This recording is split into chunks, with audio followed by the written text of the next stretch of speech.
Tony D. I got my man Fireman Rich in the building from the Morning Coffee on Twitch, Monday, Wednesdays, and Fridays, 5:36 a.m. ish. Around that time frame, check them out. Got Michael George Bathurst, one of the original live streamers I ever started live streaming with, and his antics. He's all over the place like I am. Gentlemen, appreciate you all for being here. What's going on? Any recaps we need to cover? Run it. I wish I could watch the game.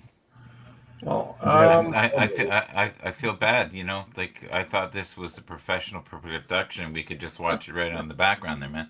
You're not worried about anything. We get going. Yeah. And what's this annex thing? What are you talking about? I'm Mr. Professional. You're all over the place. I'm professional when I do it. We had a good show this morning. Thank you, buddy. That was Yes, good. we did. What was that man's name that came on? Do you remember his name? Yeah, you met him before I did. Yeah, Tim Brown, Tim Brown, yes, it was. professional Okay. speaker, He great does have an guy. invite. He did request to come up here. He has an invite. He said he may be running late. Yes. He's got things going on, which is fine. Did So, you know your latest sponsor is Taco Bell in the background there? Did never you heard see that. Golf Yeah. off was good. Welcome aboard. You got a request. I mean, you got an invite to come up here as well, dude. Just so you know. The more the merrier. Absolutely. We'd love to have you here. We really would. Especially if you have any insight and you The agree champ with is me. here.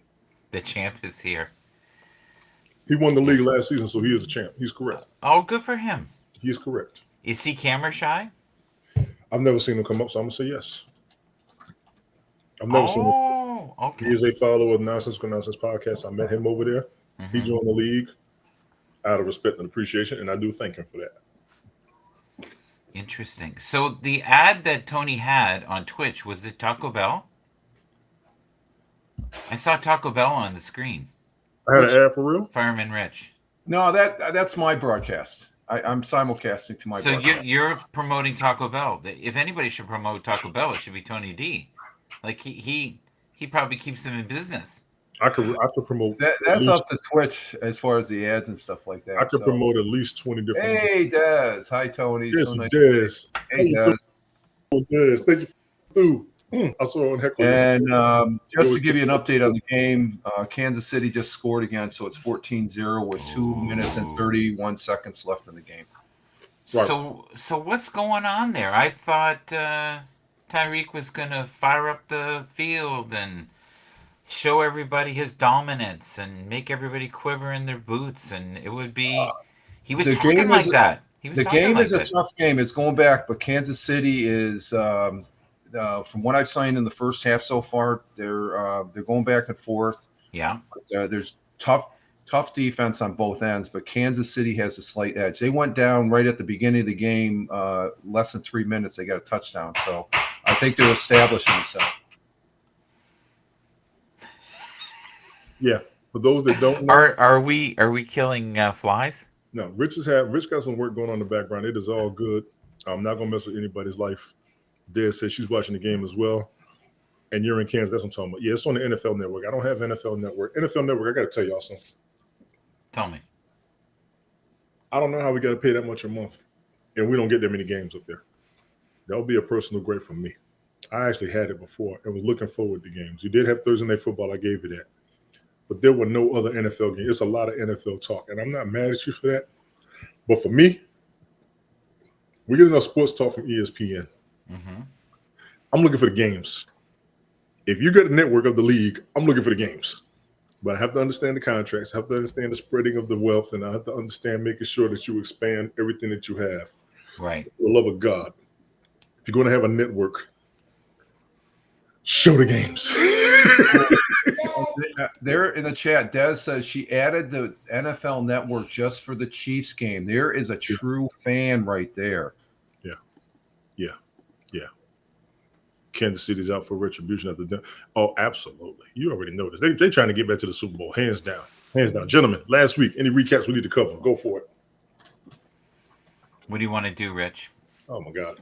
No, go ahead. I don't have my thing up for the that's the one thing. You don't have your thing up.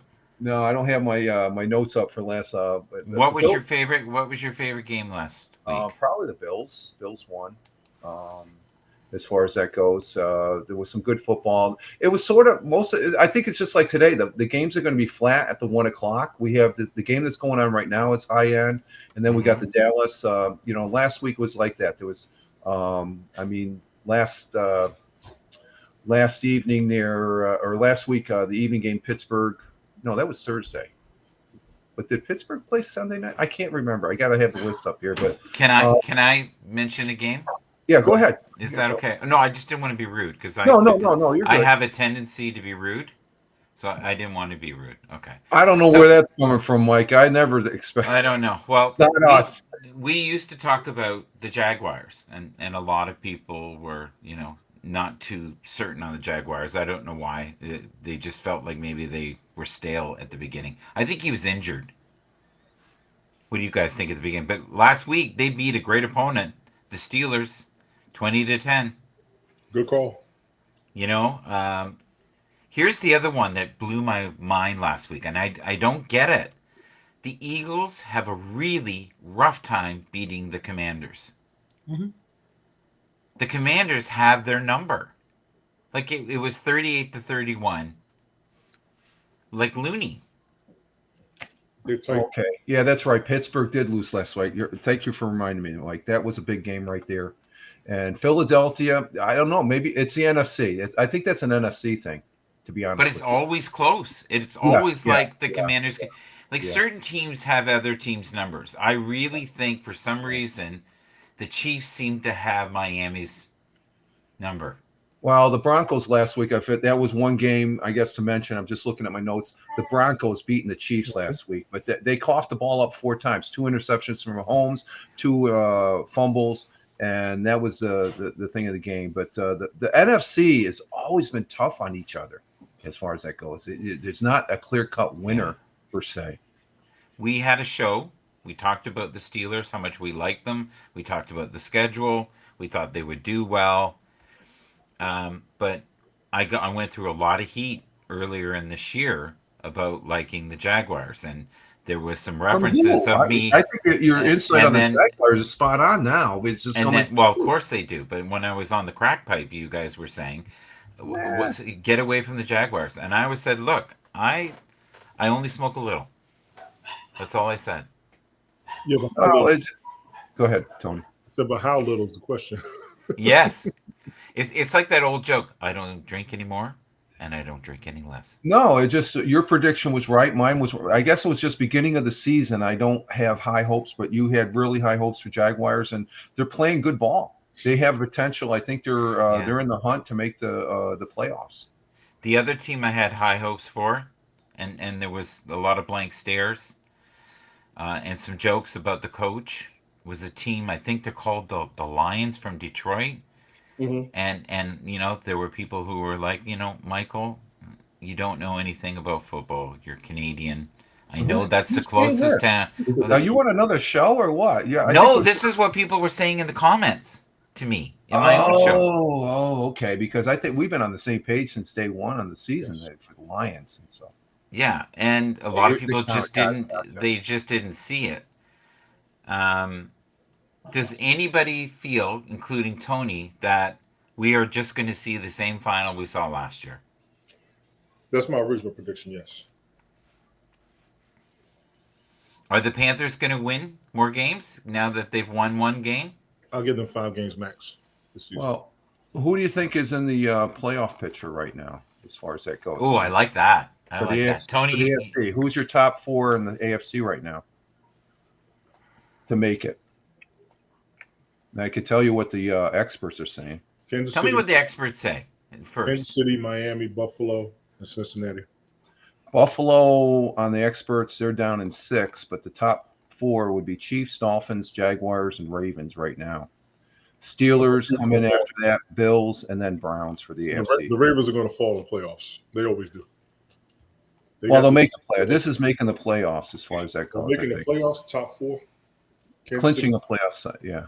Kansas City, Miami, Buffalo, Cincinnati. And oddly enough, the Jets are on the fence right now. Jets and Bengals is 8-9. Even the Texans, they got it. The Jets are going to be on the fence till they make it. Yeah. Until they. If we were going to go top 5 teams, guessing, not logic right now. What do you think are at the end of the year the top 5 teams? Let's do that, if that's okay. Eagles, Chiefs, Dolphins, Bills.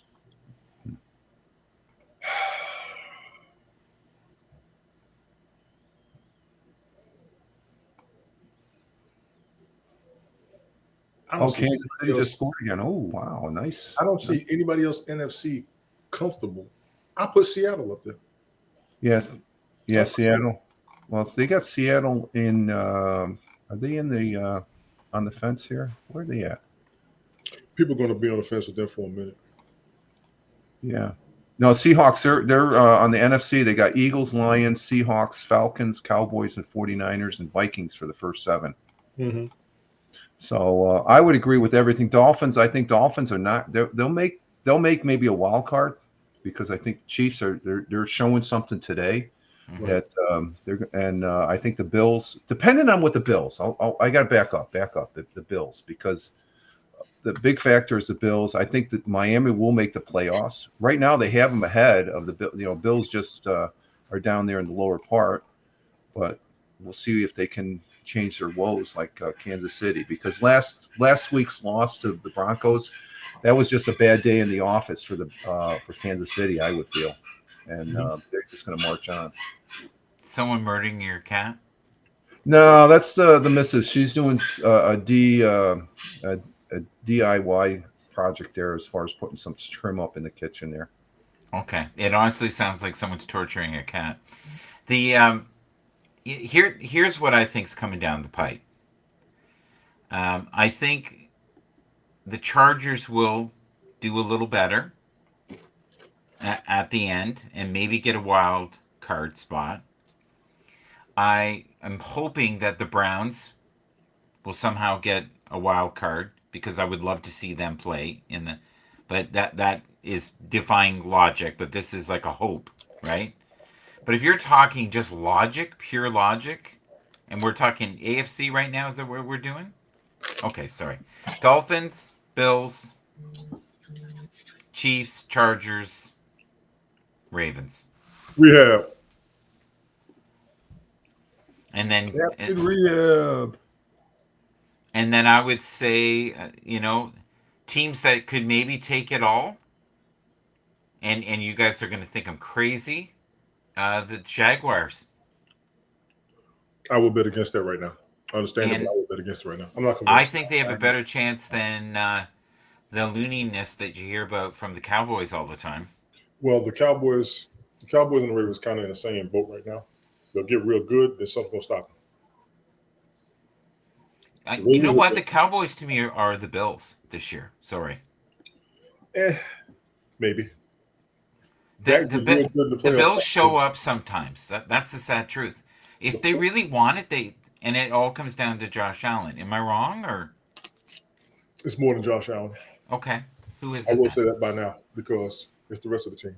He does The rest of the team. Yeah, I would agree with that. The rest of the team. And there's no disrespect against them, but they get stopped. The 49ers are a team I forgot about. And that's due to their injuries. I think the NFC. I think the 49ers have a better chance than the Dolphins to go all. I tend to disagree because they got stopped last year in playoffs. Well, that was last year. This is a new year, and then I guess I don't have any faith in the Dolphins because the first half of this game, what I'm seeing with the Dolphins, I think it's coming true. They're playing against a top tier team, and they're getting their butts kicked right now, 21-0. People have been saying that over and over again. You're right.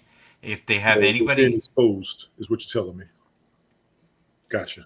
For some reason, they can lock up their speed where other teams can't. And they're still the speed. They're dangerous with that speed. But for some reasons, maybe it's better coaching. They seem to know how to lock them up. Give Tyreek Hill the ball. Stop playing.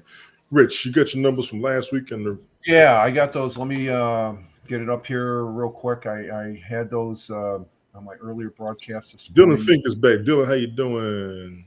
For week 8. Just bear with me for a second. Sure. We can wait. Home. Ingram, obvious player as a starter, but don't make any comments against the Browns. Deal with Clinton Tuesday. And there's the. I got you, Rich. I'm just trying to look at this question. I didn't have it. I forgot. I usually put it in a different format, but I have it on the thing. You Here. good? Okay. It's okay. I don't know if you can. Dylan, I'm not sure about this one. I ain't gonna lie to you. But you can see that. Where the hell is it? I can't. Is it Let me showing? look at this for a second. No, not yet. You haven't put it up to be presented as a screen share. Oh shit. Okay, hang on for a minute. Let me go ahead and talk about something else while I work Yeah, on I'm gonna this. look up these numbers he's asking me about. Charbonnet as a running back, Ingram or Gainwell. I can't lie to you. Something's telling me Gainwell. I got to look up what Ingram I'm going to have.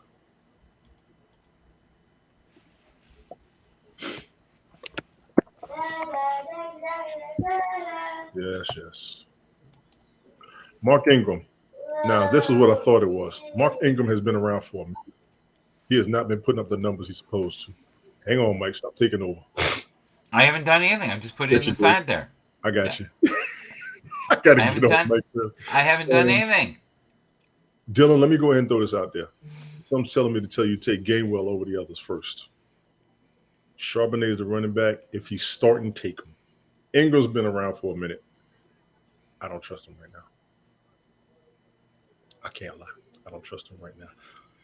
Also slightly projected to win full PPR Hollywood.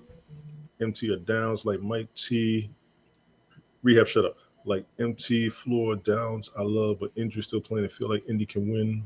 Will run all game today against Carolina. Indy should. I just don't know their quarterback situation. I'm not comfortable with their quarterback situation. I'm not comfortable with that quarterback situation. I'm going to tell you take Hollywood. Last week I told you Michael Thomas. This week I would tell you take Hollywood. Yeah. I would say the same. Yeah. Last week I told you Michael Thomas. This week I would tell you take Hollywood. Downs I'm not sure about. Check the numbers. Check the trend over the season. Check the trend over the season. He's solid too. Yeah. He go rehab. Gainwell over Ingram, you fool. Okay. Like I said, prove me wrong. And then I have support from the champ. No, I'm good. Thank you. I got to see Ingram. Ingram's got to put some numbers up. I'm not hearing, seeing, or even impressed. Gainwell's been in the game for a minute, and he's been a backup a lot because I believe he was in Philadelphia. If he got a chance to get the ball, he's going to run it. He's going to look like Tony Pollard out there if he gets the ball enough. Dylan, appreciate the request and the question. Okay, there's the numbers, Tony. I'm sorry, I got it up. No, you fine. I got to find Bathurst. There, they're good. Bathurst still there. Cool. 1 second. Let me throw Bathurst up there. There is the. Hang on, Rich. Run it, okay.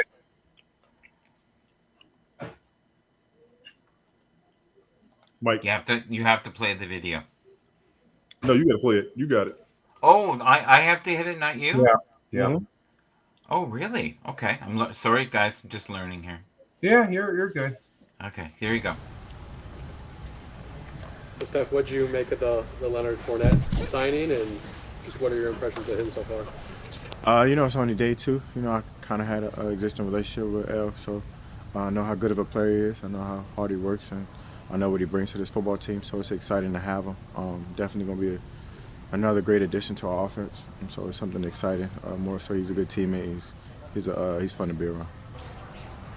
Steph, last game, it seemed like early on when you guys were, going up tempo, no huddle, things were really clicking. What about that allows you guys to just go out there and play fast and free? I guess that's kind of what it looked like.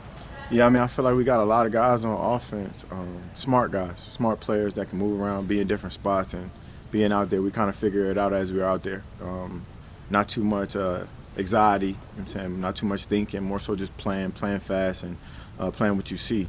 So I feel like it brings Josh another layer of, being comfortable having guys out there, smart guys that can be in different spots, can run the whole tree and kind of still get open. I think it gives them confidence, and, it kind of showed. That's something that, was that something that helped you guys get out to that fast start last game? I don't really know. Every game is different. We've had games where we didn't go up tempo and we had a pretty good start. We had plenty of games that we didn't have a good start. So I can't attribute to it to nothing but executing better. Executing better, whether we're going fast or slow. Executing at a high level is going to be a key thing for any game. Understanding that every game is different, like you just said, yeah. How much of a step forward might that have been for this offense, given maybe where it was and going into a game Sunday night where you're probably going to have to score? I mean, you hope so. I mean, you can't do nothing but roll the dice and hope so. More so just creating the right habits in practice during the week. Every game is different, you know. Can't look at last game and say, oh, there's going to be plenty of carryover. This is a brand new game. It's a different football team. There's some similarities, but a way different football team. They score. Does he seem smug to you? No. What do you think? Leonard Fournette will add to your offense. Hands down, no question.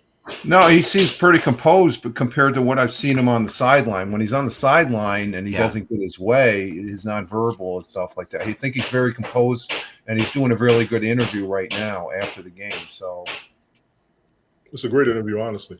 Can I play one more quickly? Just a smidgen. One more. It's okay because it does flow with this. You don't trust me. I'm not doing anything weird. I promise. You're weird. Go for it. Welcome to Buffalo, by the way.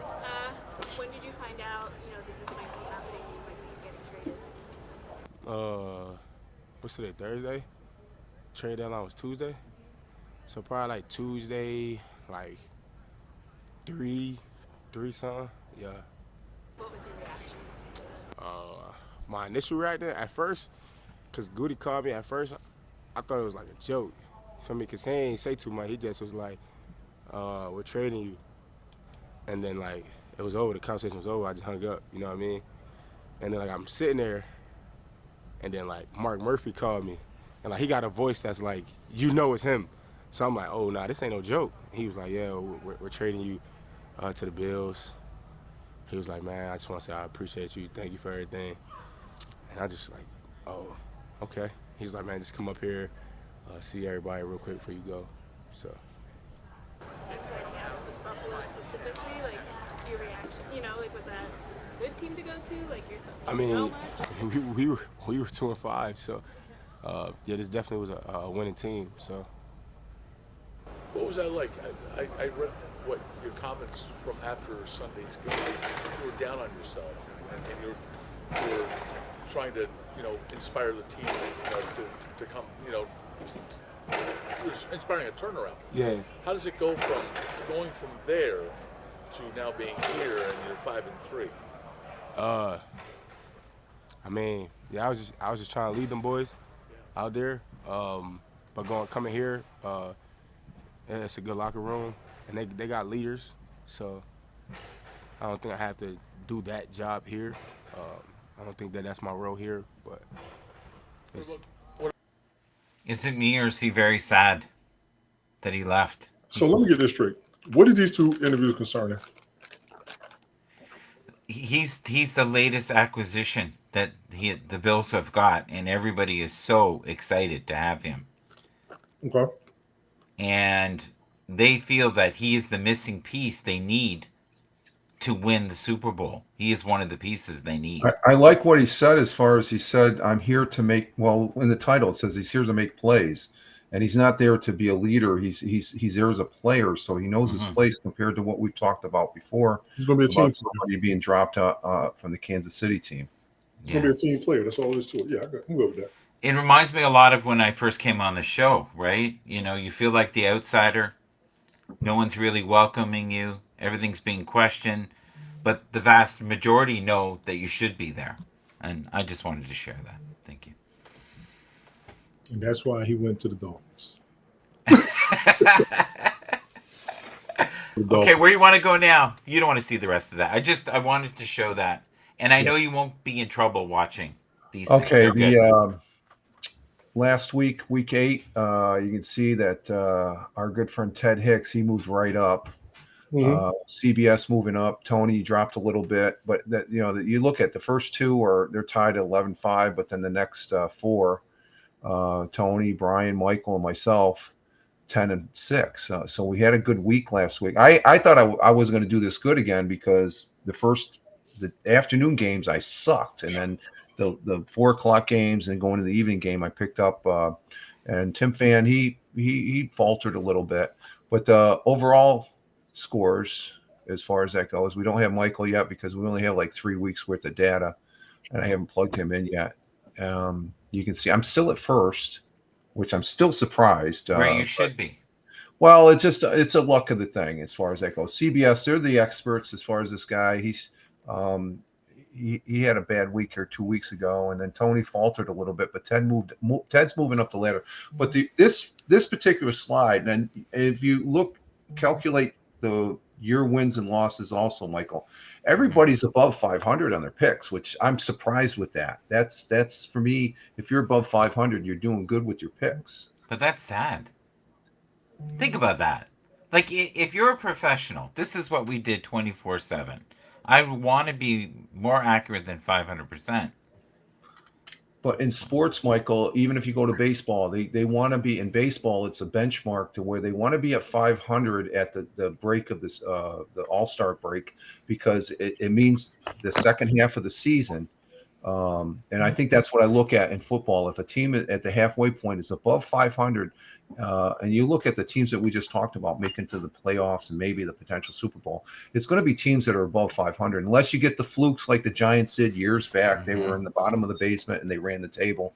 You get that every once in a great while, but just the overall numbers on what they're saying.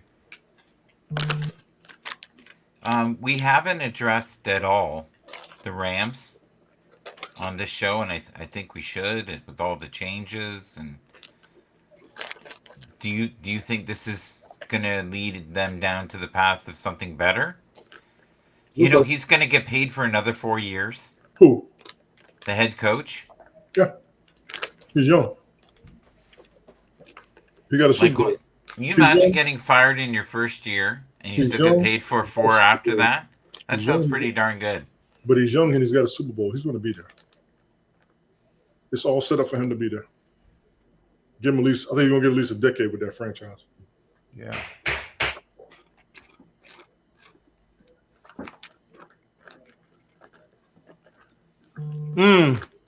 Really? Okay. But I think we need to get to the fantasy football side there, Tony. We're going to. Don't you? Who is smug? Stephon Diggs. Read a comment. Oh, see? Thank you. Someone is in my territory. I just want to look at the camera for a second. Thank you. I feel alone here sometimes. Thank you. Because you're not in control.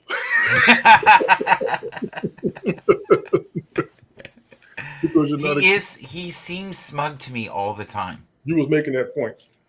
How did he look? And did we see anything else? I think he was kind of making that point. Stephon Diggs was one of the key players on the Vikings. Then he went to the Bills. They made it to the Super Bowl. Am I correct? He has an aspect that I can't dispute. He's part of a winning team. He's part of a winning franchise. He's part of a change to get them to that point. I get where he's coming from. Yes, we need to be humbled. New players, new playmakers cut his numbers. What I would tell Stephon Diggs is, as much as it cuts your numbers, it will get you another ring, which is why everybody who's been drafted was the best in wherever they were at, and they had to be humble to be part of a team. Mm-hmm. Period. 1% of all players, less than 1% of all football players make it to the NFL. Yeah, you're great. Yeah, we need you. Get your ass over here and wait your motherfucking turn. Pretty much. Sort of like how they do us in the Air Force. Can I show you a non-smug interview? You can't help it. Go ahead. That's why I just waited. The minute I say that, he gonna have something else he wants to throw up here. Go ahead, Mike. No. We're trying to elevate the quality of this. My quality's fine, but go ahead. Yeah, the quality of the broadcast is fine. Okay. So you're saying if you have stacked successes, you don't want to stack more. Never said that. I'm always so you're all about limiting. I'm not about limiting. Okay. You're all about your receptions. Oh no, I'm all about expansion. Well, we know that's for sure. I do the expanding though. GM hat on. So Brandon Bean brought in, made a trade for a veteran cornerback. Just from your perspective, what do you think about bringing a guy with that experience in? Yeah, I feel like it was a great move. Rasul, he's a really good corner. I think it was either last year or the year before he led the league in interceptions, or he was firing off at a very, very elite level, and to have a guy like that on our team, man, it's gonna make us way better. Losing Trey was tough, and you got Rasul to kind of fill that void. Kind of you can never fill it all the way up because Trey White is Trey White, but to have Rasul on our team is huge for us. Von, you've been able to watch the first 4 games and then obviously participate in the last 4. Through 8 games now, you had a chance to maybe self-scout a little bit with this bit of a break. Where do you view the defensive line's performance as a whole right now? Yeah, I feel like we're good. We're good for 8 weeks, but now it's time to to tighten our game up. Take it to another level. We're good through 8 weeks, but the season's 17 weeks, so we still got a lot more to do, a lot more to go, and I'm excited for the second half of the season. So Tony, by next year, you're going to be ripped like that, buddy? Is that your goal? I know you're elevating only you. I was just assuming maybe you could get yourself in that physical shape. I could do it. I don't know if I could maintain it. Yeah. I've been close to that. I think Fireman Rich and I know the top would have to be a lot bigger. Stop looking at me like that in the first place. All right. Sorry. Don't objectify you. Okay, you've had your 30 minutes. Okay, thank you. There you go. No, but he was nice. Von Miller been to the Super Bowl, won a Super Bowl. I think he's got 2 in his belt now, if I'm correct. Tina, how you doing? Somebody check on that. How many Super Bowls does Von Miller have? And how many has he been to? Somebody check that, please. But he spoke as a professional. He spoke as somebody who wants to get on the team. They're going to learn their way or they're not going to be here long. But he thinks it'll work. Everybody's normally positive about the players that come to their squad. They're optimistic. You just have to maintain your place in the first place. Okay, you're welcome. Now earn your spot. You know what I'm saying? And I see that more than anything. So anywho, let's go ahead and get this ball rolling. Week 9. Season 2. Rolling. Go ahead. 2 Super Bowls, right? Super Bowls, yep. He's got Buffalo and Denver, correct? Yep. Von Miller, VON, right? Von Miller has won. 2016 twice. with the Broncos. 2015-2016 season with the Broncos, and the Buffalo Bills, the one that they. No, what's the other one? What was the other Super Bowl victory he got? They just said twice. I just did. So he's been twice. He's been twice. Well, no, he said. Let me bring it back up. Hang on. You good?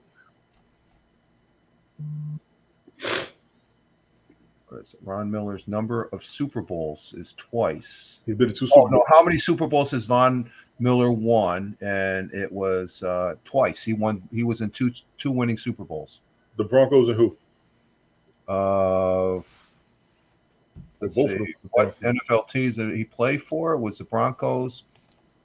He plays for the Bills. So it must have been 2 with the Broncos. I don't know. Let's see. He received his 2nd Super Bowl ring. Denver Bronco.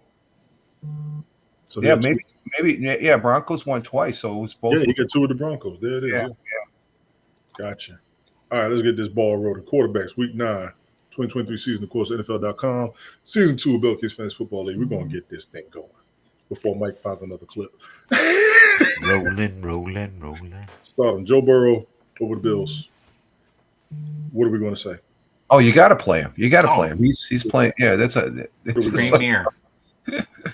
What are premier, absolutely. Quarterback in the league. 83 yards, 3 touchdowns, at a 43 on the ground, which is a huge case that his calf is healthy. He finished with 27.62 fantasy points. That's why you start him, regardless of who he's up against. Yep. Those are the kind of numbers right there you want to see. No interceptions. Yeah. That's a key in these games now. No. So, Tony, I have a question. In the fantasy league, if you have an interception, do you lose points? Yes. If you own a quarterback and you throw an interception, you go -6. So that 27.62 will go down to 21.62. Oh, so it's a huge factor. So yes, someone like C.J. Stroud, who's only had 1 interception all year, is a safer bet. That's why he's having a phenomenal season as far as fantasy football. Okay. Yes. Because you have to realize that the average person who's watching this, especially our audience, has no idea. No, I do realize that, and we talked about that. I always said, they got a question like that, bring it. We can answer them. Dak Prescott as a starter quarterback against the Eagles, I would be skeptical, but I understand why. I would be skeptical. I think he's playing well. I think he's playing well right now. But you know what? I'm gonna go against what I just said. Even though he's got good numbers, look at who he's up against. Yeah, but he has the same 18. Burrows had 19 projected, and Dak has 18. Right. So I would say start him. Gotcha. You know, he's still, I still consider him a premier. You know, he may have off. I think he's great. I can't give him premier, but I think he's good. He's fine. He's been trying to run lately, guys. Have you noticed? I know. Exactly, Mike. He's starting to run. Now he looks like an old man running with a golf cart, but at least he's running. Yes. Yes. And have you ever seen an old man run with a golf cart? Yeah, me. This one. CJ Stroud, here we go. Against the Bucks. I can't even debate this except for the fact of the history of the franchises.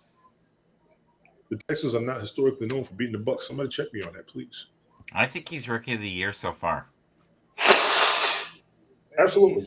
He's had some good games here. He's definitely had some good games, and his projections for fantasy, well, it's a little bit lower, 16. So I don't know. It's who are they playing?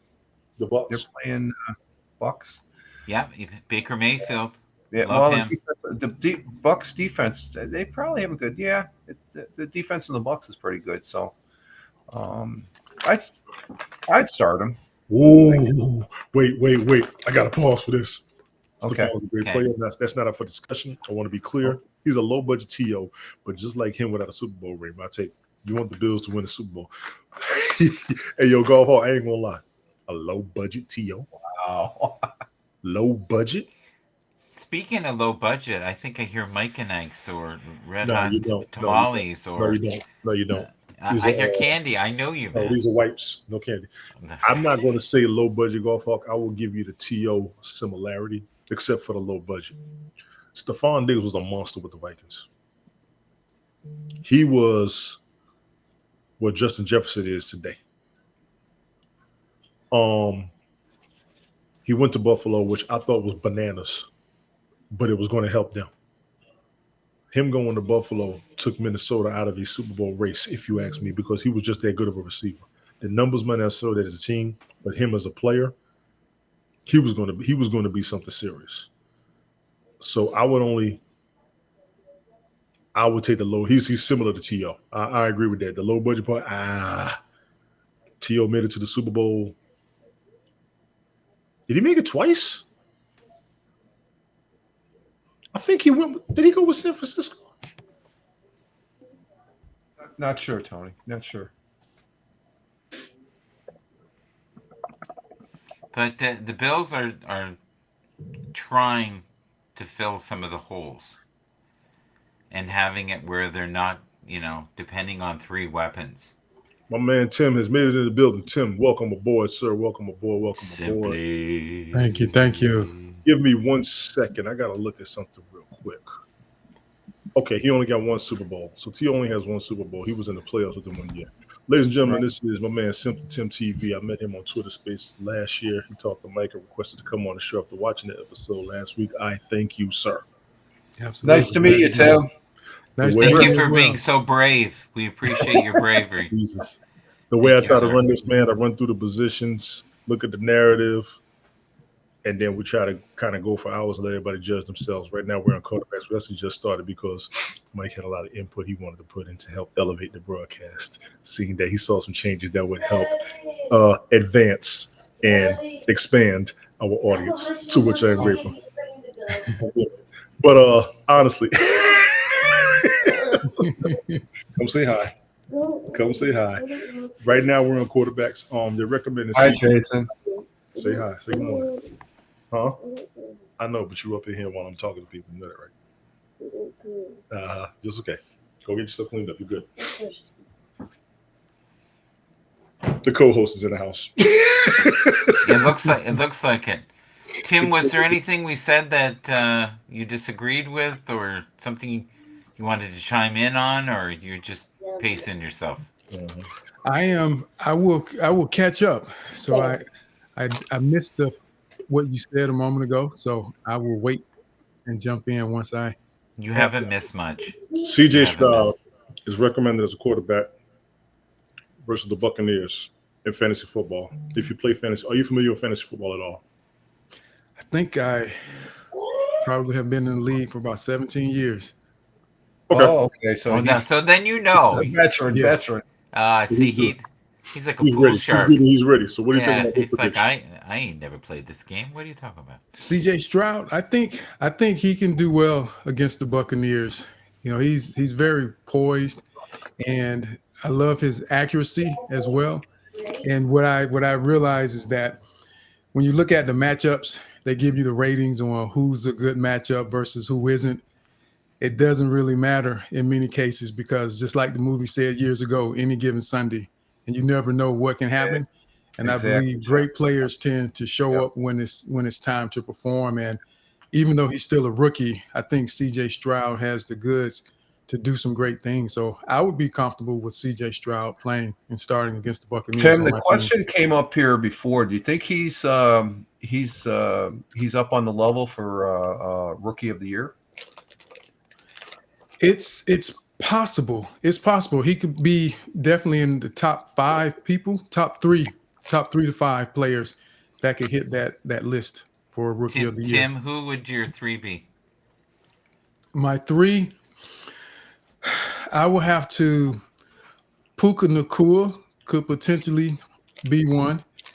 I would say that who else would I what's his name from Detroit, the defensive end. I'm drawing a blank here. Mm-mm. You know what I'm talking about? Mm-mm. I almost said Laporta. So you said defensive end. You said what? I almost said Laporta until you said defensive Oh end. yeah, no, yeah. What's his name? It's okay. We'll figure it out. Yeah. We'll figure it out. So I knew who you mean. Hutchinson. Hutchinson, yes. Now, why do you like him? Because he's very disruptive, and I think with what he's done and the life he's brought to the team, on the defensive side, and I think he just has that edge to him that a lot of people don't have. And when you think about the people that he's compared to, when they have conversations about Parsons or they talk about Crosby, some of the other players out there, he's one of the names that tends to come up. Right. So that's okay. So sometimes you like disruptive, except Yes. for your broadcast. Hey, and we just figure out how to manage it. That's But right. yeah, We in work that around case, in that case, disruptive is good because that's what they brought him in for, to be disruptive and have an impact on the So defense. you don't like any of the other rookies on Detroit, Mr. Gibbs? Do you like him at all? I do. I think Gibbs is good. I don't know that it would, depending on how it evolves over the rest of the season, he has potential for that. But I think he would have to gain some ground. But because he hasn't been a starter, that's been a hindrance for him in terms of rookie of the year. But after the last game he had, that was phenomenal. If he can continue on that pace, then the conversation would definitely change. He got 30 touches though. That was the difference. Exactly. Right? Exactly. That brother's gonna be fine. I'm taking CJ Stroud against the Bucks. The Bucks as a team, I was telling Mike this before. The biggest problem people have with the Bucks is Brady isn't there. They forgot who the team was before he got there. The team is fine. CJ Stroud actually can have issues, and in my opinion, the Texans don't have a big history of beating the Bucks. You got a good quarterback, you got a decent team, there's a lot of enthusiasm behind them, and the Bucks are kind of re-rallying themselves, or at least going back to an old form. But we'll see how it goes.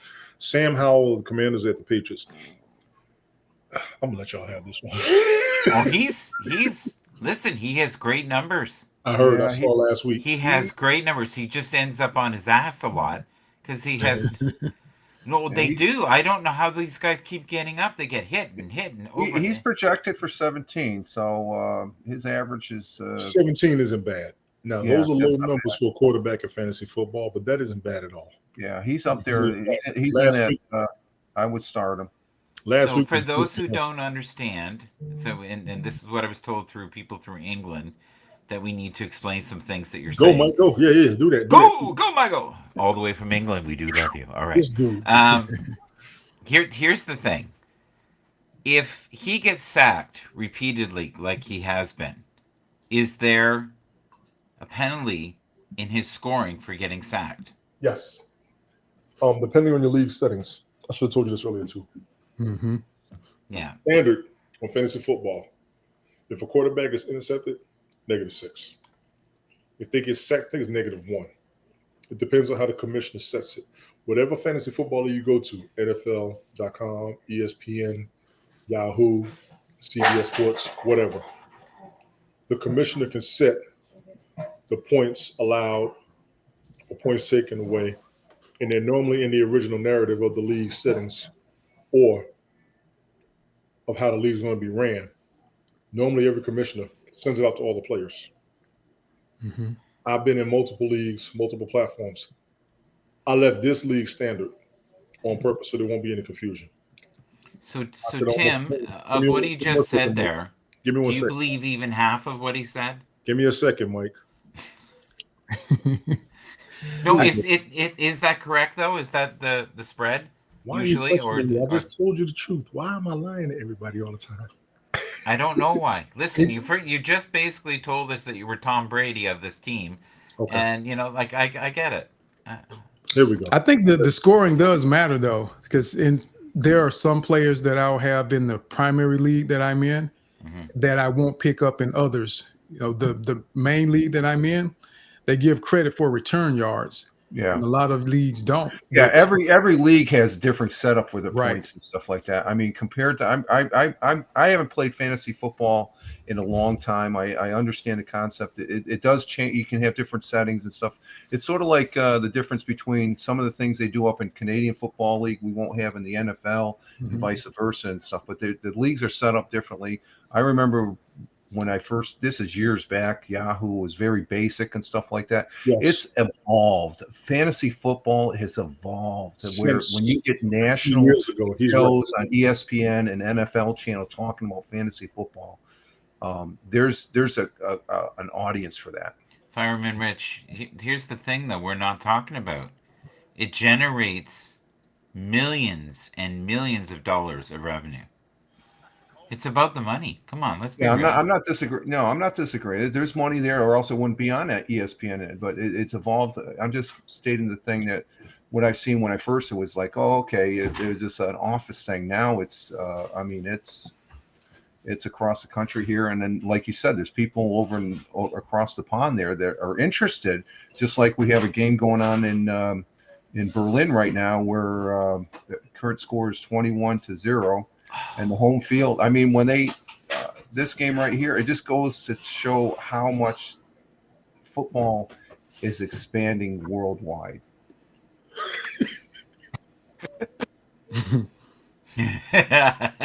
That's good.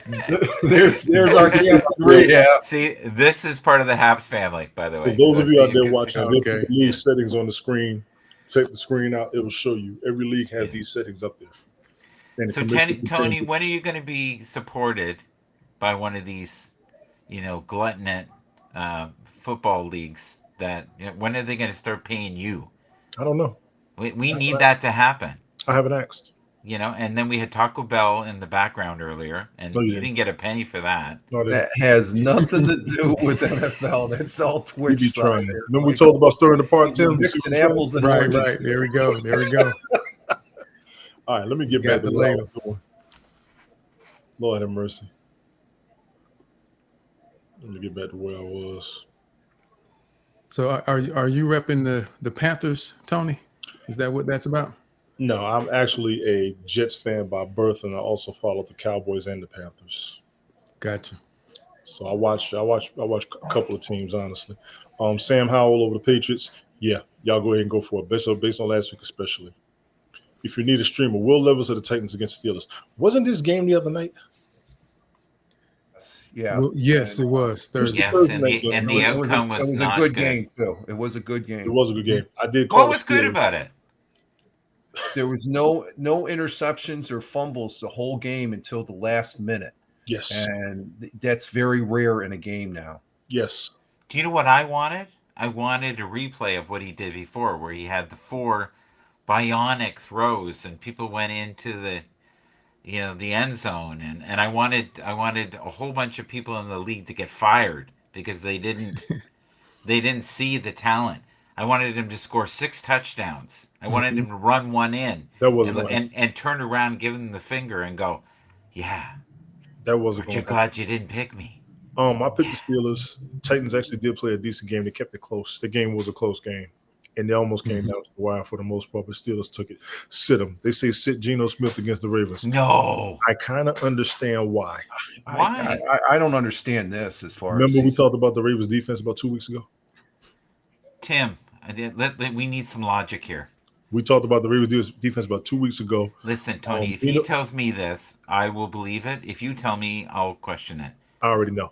Geno Smith was a sit last week, and he only had 13.86 fantasy points. See, that's why. Those are low points for quarterback. I'll take double digits, but you want your quarterback to get at least 20. He's been held to less than 14 points in 4 straight games. Smith's on top 16 fantasy points once this year after averaging nearly 18 last season. That is the truth. The floor has been low and the ceiling is missing entirely for the Seattle signal caller. I hate to say it like that, especially after he just got that contract. Yeah, he's projected to get the same amount of fantasy points, 15. And I really want to put that on the defense because Ravens defense, defense, weeks ago, them boys are sit. And then you got Lamar Jackson doing his thing. So, well, you look at who they played last week. It was Cleveland, right? Right. And Cleveland, I think so. They're tough. They're tough. Yeah, the defense is tough. It's, all right, go ahead and take this one, Tim. I was going to say it's one of those where, sometimes they're due for a rebound though, to kind of break the norm and what the trend has been. And this could be one of those games because the Ravens, sometimes they don't always show up the way we expect them to. And if Lamar has a pretty good game, he's been playing pretty well. That may force Geno to have to perform and move the ball more to keep up with what they might put on the board from the Ravens side. I think the Seattle Seahawks offensive line is going to have to be ready. And DK Metcalf and Tyler Lockett, they're going to wait for the ball. You got people to throw it to. All they got to do is give Geno some backup, and that's it. That's all I see that's a problem. Mike, your thoughts? I'm a huge fan of Geno Smith, and I think he's a very stable, underrated quarterback. I love that Tim's a dreamer and thinks that things are going to go well, because I'm the same way. I always hope the best for people. The Ravens, if they show up against anybody, are very difficult to beat. Very difficult to beat. When they show up, I don't know if there is a team that can beat them. A lot of times they get in their own way. Golf, I appreciate that. I knew he had a ring with somebody else. I forgot. He was on the Rams when they got this. Yeah, that's what it was. He was on the Rams. I forgot. Appreciate that. Go ahead, Mike. I apologize. I know you're not really apologizing, so that's okay. I'm really you just wasted a perfectly good lie on me when you could have saved that for a date. Okay. So, can I finish now? Sound like South Park. Go ahead. Okay, so he's 33 years old. You guys say that's not a factor. Yeah, what do you think, Tim? If you're 33 years old playing football and you have the very large men chasing you, is this a good thing? Maybe when you're not as fast as you once were? It can be because, when you think about the guys who have played a little longer, the Peyton Mannings, the Drew Breeses, the Bradys, their IQ was so much higher that it made it easier to still be able to maintain and play at a high level because they understood the game so much better than a lot of people around them. So I haven't quite seen that from Geno at this point, that he has that level of IQ to be able to compensate, from the perspective of age. But I think he's still, from what I've seen, he still seems to move pretty well. And I think he should be okay. But it does play a factor without the IQ on that level of some of the others. We rarely talk about IQ here. And that's probably reflective of the IQ of the room. Good morning, Smoke. Smoke is in the house. So you've definitely risen the IQ of the room. So thank you for being here. We appreciate you. Are you serious? Are you serious? Are you serious? Are you serious? What is shit? Hold on. There you go. Next player. Sunday Night Smoke. How you doing, brother? Next player up. We're going to go to sit Matthew Stafford against the Packers. I wouldn't. That's the same thing as Geno. It's like, are you serious? Sit him? It was a sit last week. It's time to double down. He may not even be playing. He's hurt, isn't he? Who, That's Stafford? correct. Oh, Yeah, Yeah. Stanford hurt his wrist. He strained a tendon or something. He had a helmet. It's at the bottom. Yep. Okay. He has Yeah. reached 17 points in a single game. It's simply unplayable. Early on, he was at least piling up the yards. He has thrown for 230. There it is at the end, the thumb injury. Yep. He only has one game, multiple passing touchdowns. Down dealing with thumb injury to boot. Yeah, he's done. He's out. Yeah. Yep. Jordan Love. Sit Jordan Love against the. I mean, damn. First you're going to sit down Stafford, now you're going to sit down Jordan Love. Just don't play this damn game. No quarterbacks in the game. Right. Just don't play the damn game. Yeah, Jordan Love though is struggling. Mm-hmm. Yes, it's game one. He's done. He's struggling. He's done. Is he hurt? Is he hurt? I'll put it to you this way. Rams defense is going to win that game. That's the whole football game. All right, we'll go next. Sit Baker Mayfield against Texans. Whoa. What? What was that? What? It's the truth. It's like you cleared the driveway and you didn't ask anybody for They opinion. just told you sit the quarterback for the two teams who's playing against each other. And who's got the better defense out of the two? The Rams. Tim, what do you think? I'm sorry he's so rude. Rams defense is going to win that game. Hey, Tony. Huh? Tim, what do you think?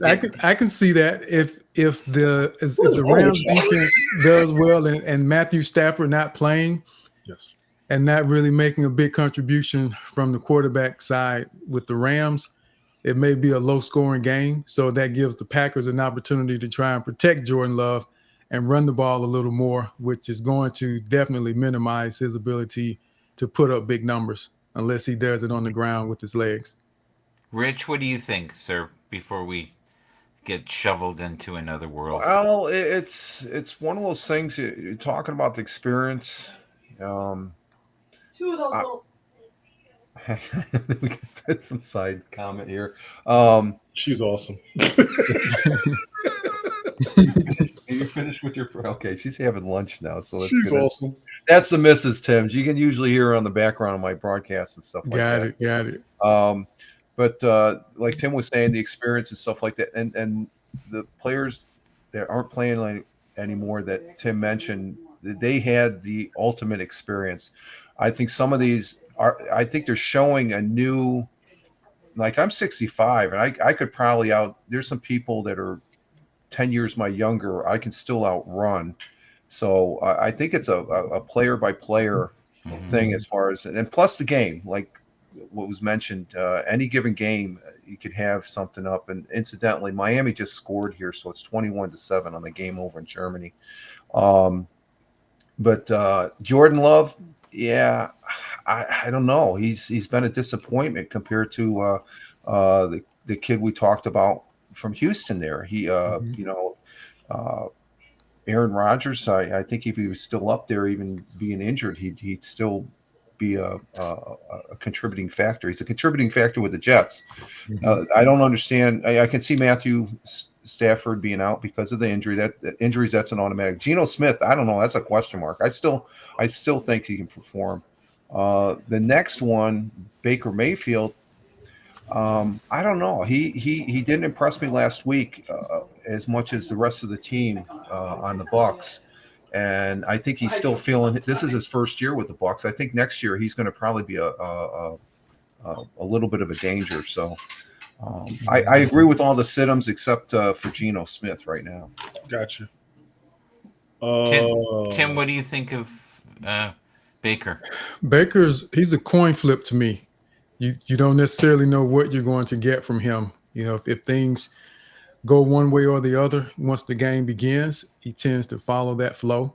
So he's an absolute coin flip. So I really, he's a coin flip. I like that term, coin flip. That's a good one.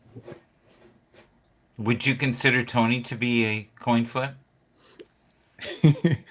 Well, since he says he's a Cowboys fan, and then he has on the Panthers jersey, that makes me wonder. This is not a Panthers jersey. Well, not a jersey, but it looks like a diehard Panther fan.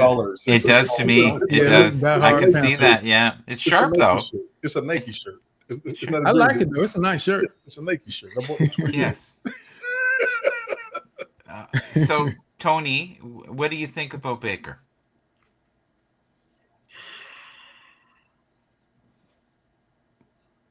The Texans have an extremely stingy secondary. They have given up a league low 5 passing touchdowns this season. He's going to have a problem against that defense. Sit him. That's your narrative. I don't even see him. He'll throw. He can run. I mean, he'll give it off to the running backs and everything, but I'm not sure with the way the Texans are playing right now. Yeah, they're right below 500, but there's a lot of enthusiasm. Yeah, but that defense, if they get in there, they'll rattle his cage Yes, like they'll rattle his cage. was done last week. Ladies and gentlemen, those are the quarterback recommendations for You didn't even ask me. Go ahead, Mike. Baker Mayfield is going to do well today. He's going to win by a small margin. And, you know, when Rich was talking about outrunning people, you realize that was us. Rich was talking about doing what? He said I can outrun a lot of people younger than me. Rich used to run. And then he looked right at both of us. I know I could outrun you, Mike. Yeah. I'm just talking to where Rich used to run marathons. I had people that were 15. I'm 65, Tim, by the way. So just to let you know. And where I worked at, I know that probably maybe 3/4 of the people I worked with, that are probably anywhere from 10 to 15 years younger. You put me on a track, I'll beat them out in 1 mile. I'll beat them out in a quarter mile, as far as that fact. It's just, but used to be a marathon. Age is, you know, I think maybe 50 years ago, you know, age was a factor. I don't think age is that much of a factor. Especially when you had Tom Brady. Tom Brady gives hope for all these other players. Look at Aaron Rodgers is still staying in. Right. You had Brett Favre, Eli Manning. Peyton was trying to catch him. You know, it's just like there's examples throughout the sports, different sports and stuff like that. So I tend to look at, maybe it's because I am older now. I just look at that a little bit. It's not really that much of a factor if you still have the skills and you still have the go in your tank to do that. Right. I think you have to look at the full scope too. The system, the overall environment, the coach's style, all of that plays a factor in how long someone can be productive when they're playing the game, especially as they get older. You know, and then Tom Brady, he was pretty public about the way he took care of himself, his routine and regimens that he used. And you just see a difference in the approach to the game. You know, the short, quick throws that he would make, everything became about timing, and they knew how to make it work no matter what was going on with the defense. And it was like watching a ballet. I don't watch ballet, but it was poetry in motion, I would say. It was poetry in motion. Exactly. Yes. Yeah. To see them audible in and out of certain calls, and no matter what the defense is doing, they have a response for it. So, and I don't know that Gino has that quite yet. I think he's been doing well, and I'm glad to see that he's having the success that he's having so far, even if it doesn't translate to fantasy the way the owners would want him to be doing. But I don't think he's there yet because he hasn't had the amount of experience yet to even think about being on that level. I tend to disagree because he's still been in the league, even though we haven't really seen him on the radar. Mm-hmm. I think he was with I think he started with the Giants one time. Mm-hmm. He's been on a couple teams as a backup. He just hasn't had the fame as a starter, which I kind of give you where you were coming from. Right. But he has been on the field. I will say that. I do want to get to these other players. So that is quarterback recommendations for Week 9, 2023 season, second season of Bell Kings Fantasy Football League, and of course, NFL.com. I'm going to go to the running backs before Mike thinks of something else. But Mike, I love you being here. That was well done. I try. That was really good. And you're trying as hard as I do. I want to give you credit. And I loved how humble that Rich was, and that was good. You're on a trip. Starter running backs. Yeah, we got running backs. Jonathan Taylor and Zach Moss against the Panthers. Zach Moss. Taylor ran for 95 yards. Yeah. But was just held 10% fantasy points. Taylor rushing the Moss. Taylor went 16%. Didn't Taylor get hurt last week? No. Not that I know of. I don't remember him getting hurt. No, I don't think no. Somebody got hurt on the Colts last week. I'm trying to remember who it was. Yeah, it wasn't him. Okay. So both of them as running backs. I've got no debate. Zach Moss has been a beast this year. Oh, he's fun to watch. He is putting great numbers up in fantasy. Yeah. Serious double digits the past 2-3 games. I do remember. Till the place on season, but both players still getting significant reps for the Colts. See, both players are still getting significant reps for the Colts. You got to put both of them in your roster. Let's just be clear. How many teams do you see where both of the running backs are getting numbers? It's rare. But the Colts this year are exciting to watch. Yes, they are. I just wish they would win more. There's got to be elements to the game that I'm not understanding. Maybe it's on the defensive side, maybe? Offensive line issues I've been hearing on more than one NFL team. Now, here's the problem. That's also been scapegoated to a lot of teams. Everybody complains about the offensive line when the other players aren't doing it right, especially the quarterback. But they seem to have so many weapons.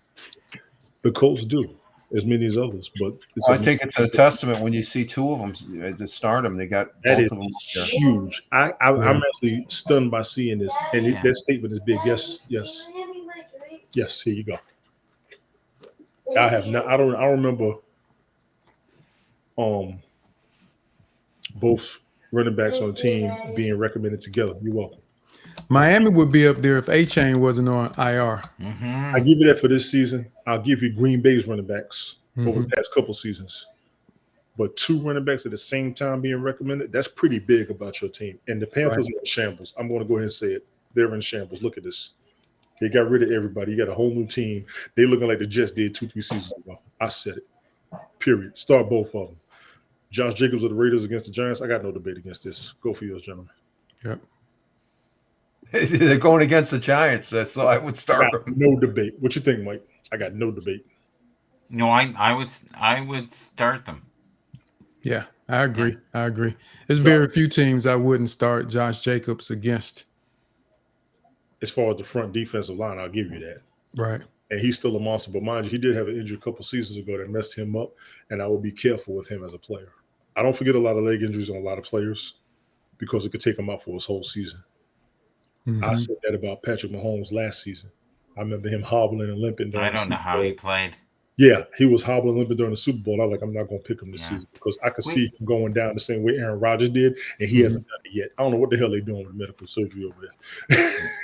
But we talked about this yesterday, that I think he's saving himself. He does not want to be hobbling at the end. I don't think we're seeing the full craziness that he was doing before. We're not. If you look at tape from 2 years ago, he would put himself in harm's way all the time. Who? Who are we just talking about? Patrick Mahomes. Yes.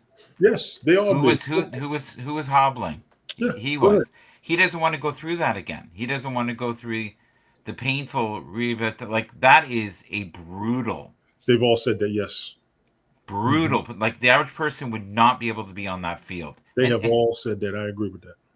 He is one of those guys that no matter how bad he is, he wants to be out there. Right. Which is not necessarily the smartest thing. Well, they told RG3 that. And I can't debate it anymore based on what happened to him and what's happening to everybody else. Golf Hawk, I'm going to get on you in a second. Hi, Tina. Tina, how you doing? Golf Hawk says, I'm a huge Cam fan. Golf Hawk, I'm not going to lie. I remember when he was getting drafted out of college, and I said he was going to go to Carolina. And that very first game, I will never forget. That man broke 5 records in the NFL, his very first game. 5. I knew he was going to do something. The only thing he didn't do was win the Super Bowl. He got comfortable, he got confident, and he was the best quarterback the Carolina Panthers have ever had. I don't think anybody's going to debate it. Jake Delhomme got into the Super Bowl. He had a 100% quarterback rating in the Super Bowl, but he hasn't had the redundant seasons Cam has had. And Cam took him to multiple playoffs. Their biggest competition were the Seattle Seahawks. So, yeah, I'm going to give you a little moment. But he's done now. I hate to say it. He is done now. Josh Jacobs over the Giants? No question. Joe Mixon of the Bengals against the Bills? Listen, Joe Mixon's been – I don't know if you all have caught any games or any highlights. Joe Mixon has been looking like he is who they drafted him to be. Oh, he's phenomenal.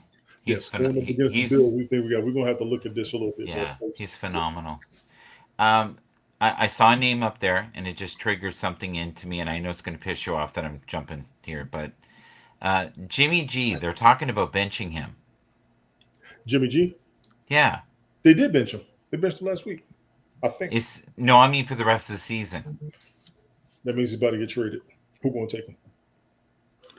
I don't know. Yeah. Do you think that's a wise decision with all the changes that have been made? The Raiders have to adjust to a new quarterback. A new coach too. Devontae Adams was pissed because he wasn't getting the ball. So who they gonna blame first? Yeah, but he's a wiener. Come on. Do you know what he did recently? He said wiener. He's a wiener. You know what he did? He said, "I really miss Aaron Rodgers. Because he used to get the ball with Aaron Rodgers. I miss Aaron Rodgers. They're all a bunch of drama queens when they don't get their way." Yeah, Mike, can you relate? Hey, I can. I just had to pick on him. I walked right into that. You did. Yeah. You really did. I did. You really Hey, did. I I did. can't lie. I don't see That's any all reason right. not to start Joe Mixon other than He looked great I last don't know. game. Yeah, he's going to Joe Mix is projected to get 11 points as far as for fantasy points there. You want to smoke you bugging over. I see. I see. We got Darrell Henderson of the Rams against the Packers. I don't know what the Packers defense is doing this season. Anybody? I just the fact is the Rams they got a decent. I would start them. Or no, they're saying sit them, right? Or is this sit 'em? Yeah, No, I this would is start him. No, this is start him. This is start him. I wouldn't start him. Rams running back, I would start him. I would start him. I just don't know what the Packers defense is doing. I haven't really been up on them specifically. But the narrative will say Green Bay only needs a good quarterback. You know that. the Packers have allowed more than 100 rushing yards per game and 6 rushing touchdowns in 7 games of running backs. That means the defense ain't that good. Yeah, star. Green Bay is rebuilding. Aaron Rodgers is gone. Lazard is gone. All they got are the running backs. Aaron Jones and A.J. Dillon, I believe the names are. Yeah. Tim, Just, can they Christian fix that? Watson is still there. Give you an update. Christian Miami Watson. just scored 13-21. End of the fourth Yeah, quarter. Christian Watson's still there. Mike, what's the score? I'm sorry. 13 to that Miami just scored with 22 seconds left. Who in the scored? third. Who scored? Miami. It's No. But who was the person who scored? He's checking his fantasy roster. Number 31. Who's 31? I didn't see. You already know.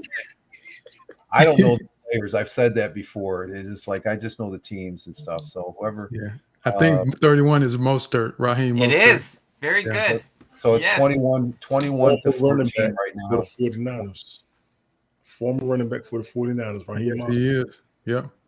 Good shot. Tim, have you ever seen him in an interview? I have not. It's like watching you. Oh wow. I Oh need to yeah, find one he's so I can learn really something. articulate, polished, kind. I watched him on the Rich Isaac show, and he was Okay. on for about 20 minutes. He said he's faster than Tyreek, and Tyreek is only explosive. That if it's 100-meter, he's got him.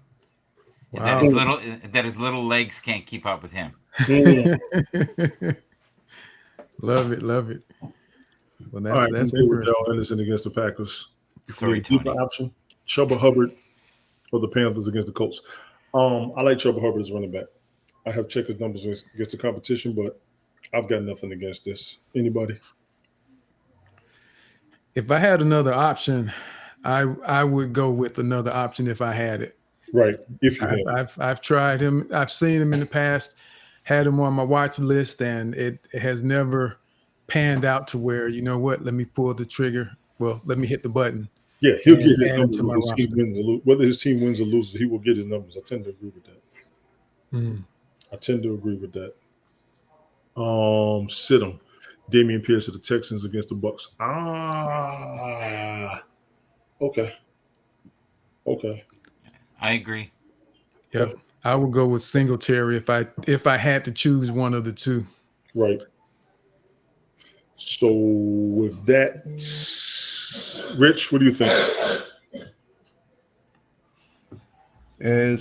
I'm just trying to fathom this game right now as far as that. Do you have money on it? Do you have money on it? No. I like it. It's a good game right now. So Miami's starting to get, like I said, they're meeting a high tier team and they're playing a good game. especially coming back here at second half. So this is a good football game. So they're as far as within what we're 7, talking about right? Chubbs, Is that what he said? as far as I got sidetracked there. I was just looking at Damian Pierce, sit him against the Bucks. I tend to agree. I tend to. I'm thinking about it, but I tend to agree. I can't even come up with a decent. Yeah, I'm not too familiar with them, but it's just the teams. I think they're pretty evenly matched as far as their defense. I would sit him. I agree. Yeah. Cool. He's getting 3 yards a carry with 12 carries. That doesn't equate to much. That doesn't. No, But that's the average now. You know that, right? The average back is only getting about 3.3, 3.2. There's only a handful that average over 5. There's not many. They're really shutting down the running game. It's not like when we were kids, way back in the day. You had time. Alexander Madison, sit him against the Falcons. That's going to be a quarterback issue. That's going to be a quarterback issue. Brian, you didn't set your clock back, did you? I sent a message saying that I just woke up. I'm gonna have my cup of coffee and I'm gonna have my bowl of rice. Oh, Brian, good morning. I saw you. Morning. How's it going, gentlemen? Good. Fantastic. I wouldn't sit Alexander Madison unless I realized he wasn't going to get the ball. He's still the lead back in Minnesota. He's losing his grip on that title. Cam Akers had 9 carries and 1 target last week, while Voltron touchdown, the first Vikings rushing touchdown all season. Madison has not lived up to expectations, and the one thing he had going for him in fantasy was a safe floor. He has fallen away. This is true. Akers continued to eat the workload. Madison was held to just 4.3 fantasy points in week 8. His second straight game of fewer than 7. Now with Kirk Cousins out for the year, spoiler alert, expect teams to load the box even more against the run. This offense could look really ugly, especially initially without Cousins. My thing is going to be, we got to see how that backups quarterback going to do. Yeah. I think anybody being starting or from Minnesota, I don't think you'd want him because nobody's got a chance. Big factor.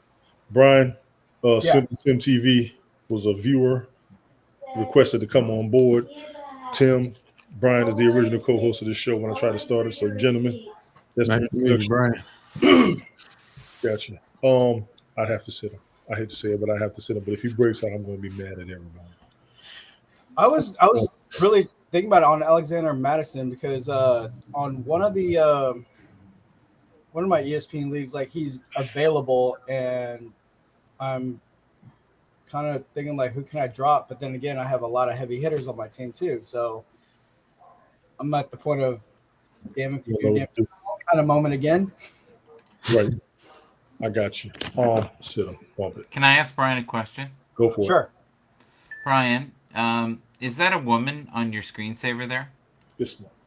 Yes, she's surfer. Yes. Is this one of the many that you're dating right now, or is this also a fantasy league? So let me see what I got to deal with. It's a fantasy league. Okay. Let's see what I got to deal with. Holy Miles Sanders of the Carolina Panthers against the Colts. I kind of put the same. Beautiful work of art. Miles Sanders. I like it. I'm not complaining about the art. Sorry. Miles Sanders is a veteran running back who just never. It looks very Miami-ish. He does not get the ball enough, in my opinion. He does not. He's been in the league for a minute. That is a decent 2-back tandem. I actually did see that when they sent him over there. I was like, oh, Carolina's going to have 2 decent backs. They have got to get the damn ball. And I'm saying it on purpose. Right. Tony, can I ask Brian one more question? Yes. You can't just one more question. Brian, if you didn't know us in this room, would you think that Tony was supporting the Panthers? That, and then also too, like the Indianapolis Colts new special edition uniforms. Yeah. That they wore last week. Yeah, pretty baller, I don't think the color's exact though, is it? It's not dead on. It's close enough. It's close enough, but it's more like the new Indianapolis Colts special look. I see what I'm up. Oh, you're right. And I'd be more proud to wear that. I see what I'm up against. The only problem Brian has with this jersey is that it doesn't have the red that he has on his hat, but the colors are similar. So he's a little. Hey! I supported Carolina Panthers when Julius Peppers was playing. Thank you very much. Well said. Well said. Sit Najee Harris against the Titans. I refuse. I said it last week. No, I don't. He had a good game. That one's already played. Yeah, he already had a good game. I He didn't see the game, just for the record, but I will say he did got a play touchdown good. in that game. And Brian actually put that in the group chat we had. He's like, Najee Harris scored a touchdown. I can see him already. Tim, we just pretend the game never played because we are in a fantasy league here, sir. No, but he had 13 points, almost 14 points fantasy football and stuff like that. But he only had 69 yards rushing, 1 TD, which counts, and 2. He never gets the ball. He played great. He actually came through, didn't he? Am I right? He did. Got a touchdown.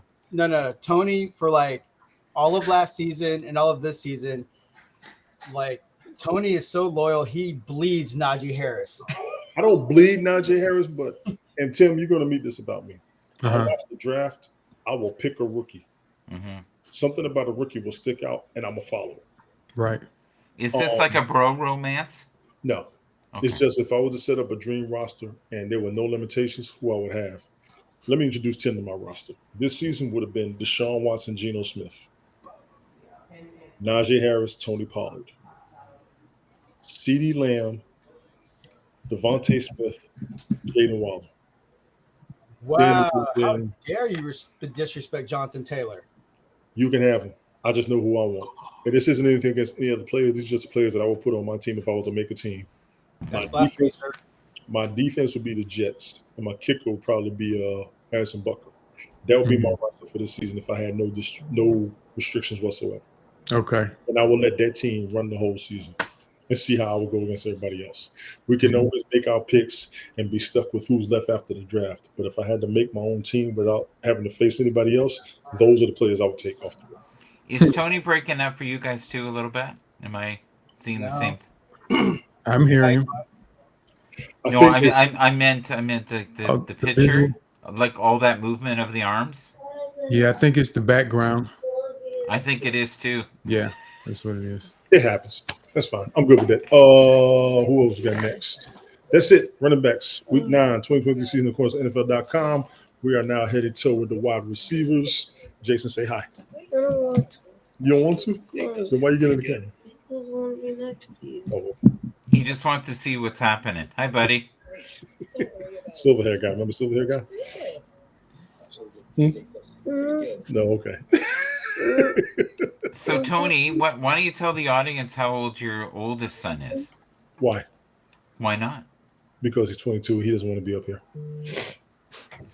No, but it goes to show that someone who is so young looking can have a 22-year-old son. Yeah, I get that a lot. Yeah, I bet. That a lot. I bet that. Hey, Helen, how you doing? I think our devices are the same percent. Go ahead. But wow. You got that right. You got that right. That's funny. Yeah, he comes up here for his 30 seconds of fame and then he dips. Yeah. Yes, you do. Starter, Amari Cooper against the Cardinals. Any and every aspect of controversy I would have against him would be as to whether or not he is getting the ball enough. And they even say it in the first you've been saying that for weeks. Right. Every week, fantasy managers want they should trust Amari Cooper, especially given the Cleveland quarterback situation. There you go. But Cooper just keeps reminding why they should. Last week was a tough matchup against Seahawks. He put up 14.9 fantasy points, which is good. That is a receiver. Let's be clear. He has top 14 fantasy points in 4 of the last 6 games, which is a good thing, which means he's trending up, in my opinion. There is a dangerously low floor that crops up every now and then, but he has been good for fantasy more often than not. I tend to agree with that except for the time when he was with the Raiders.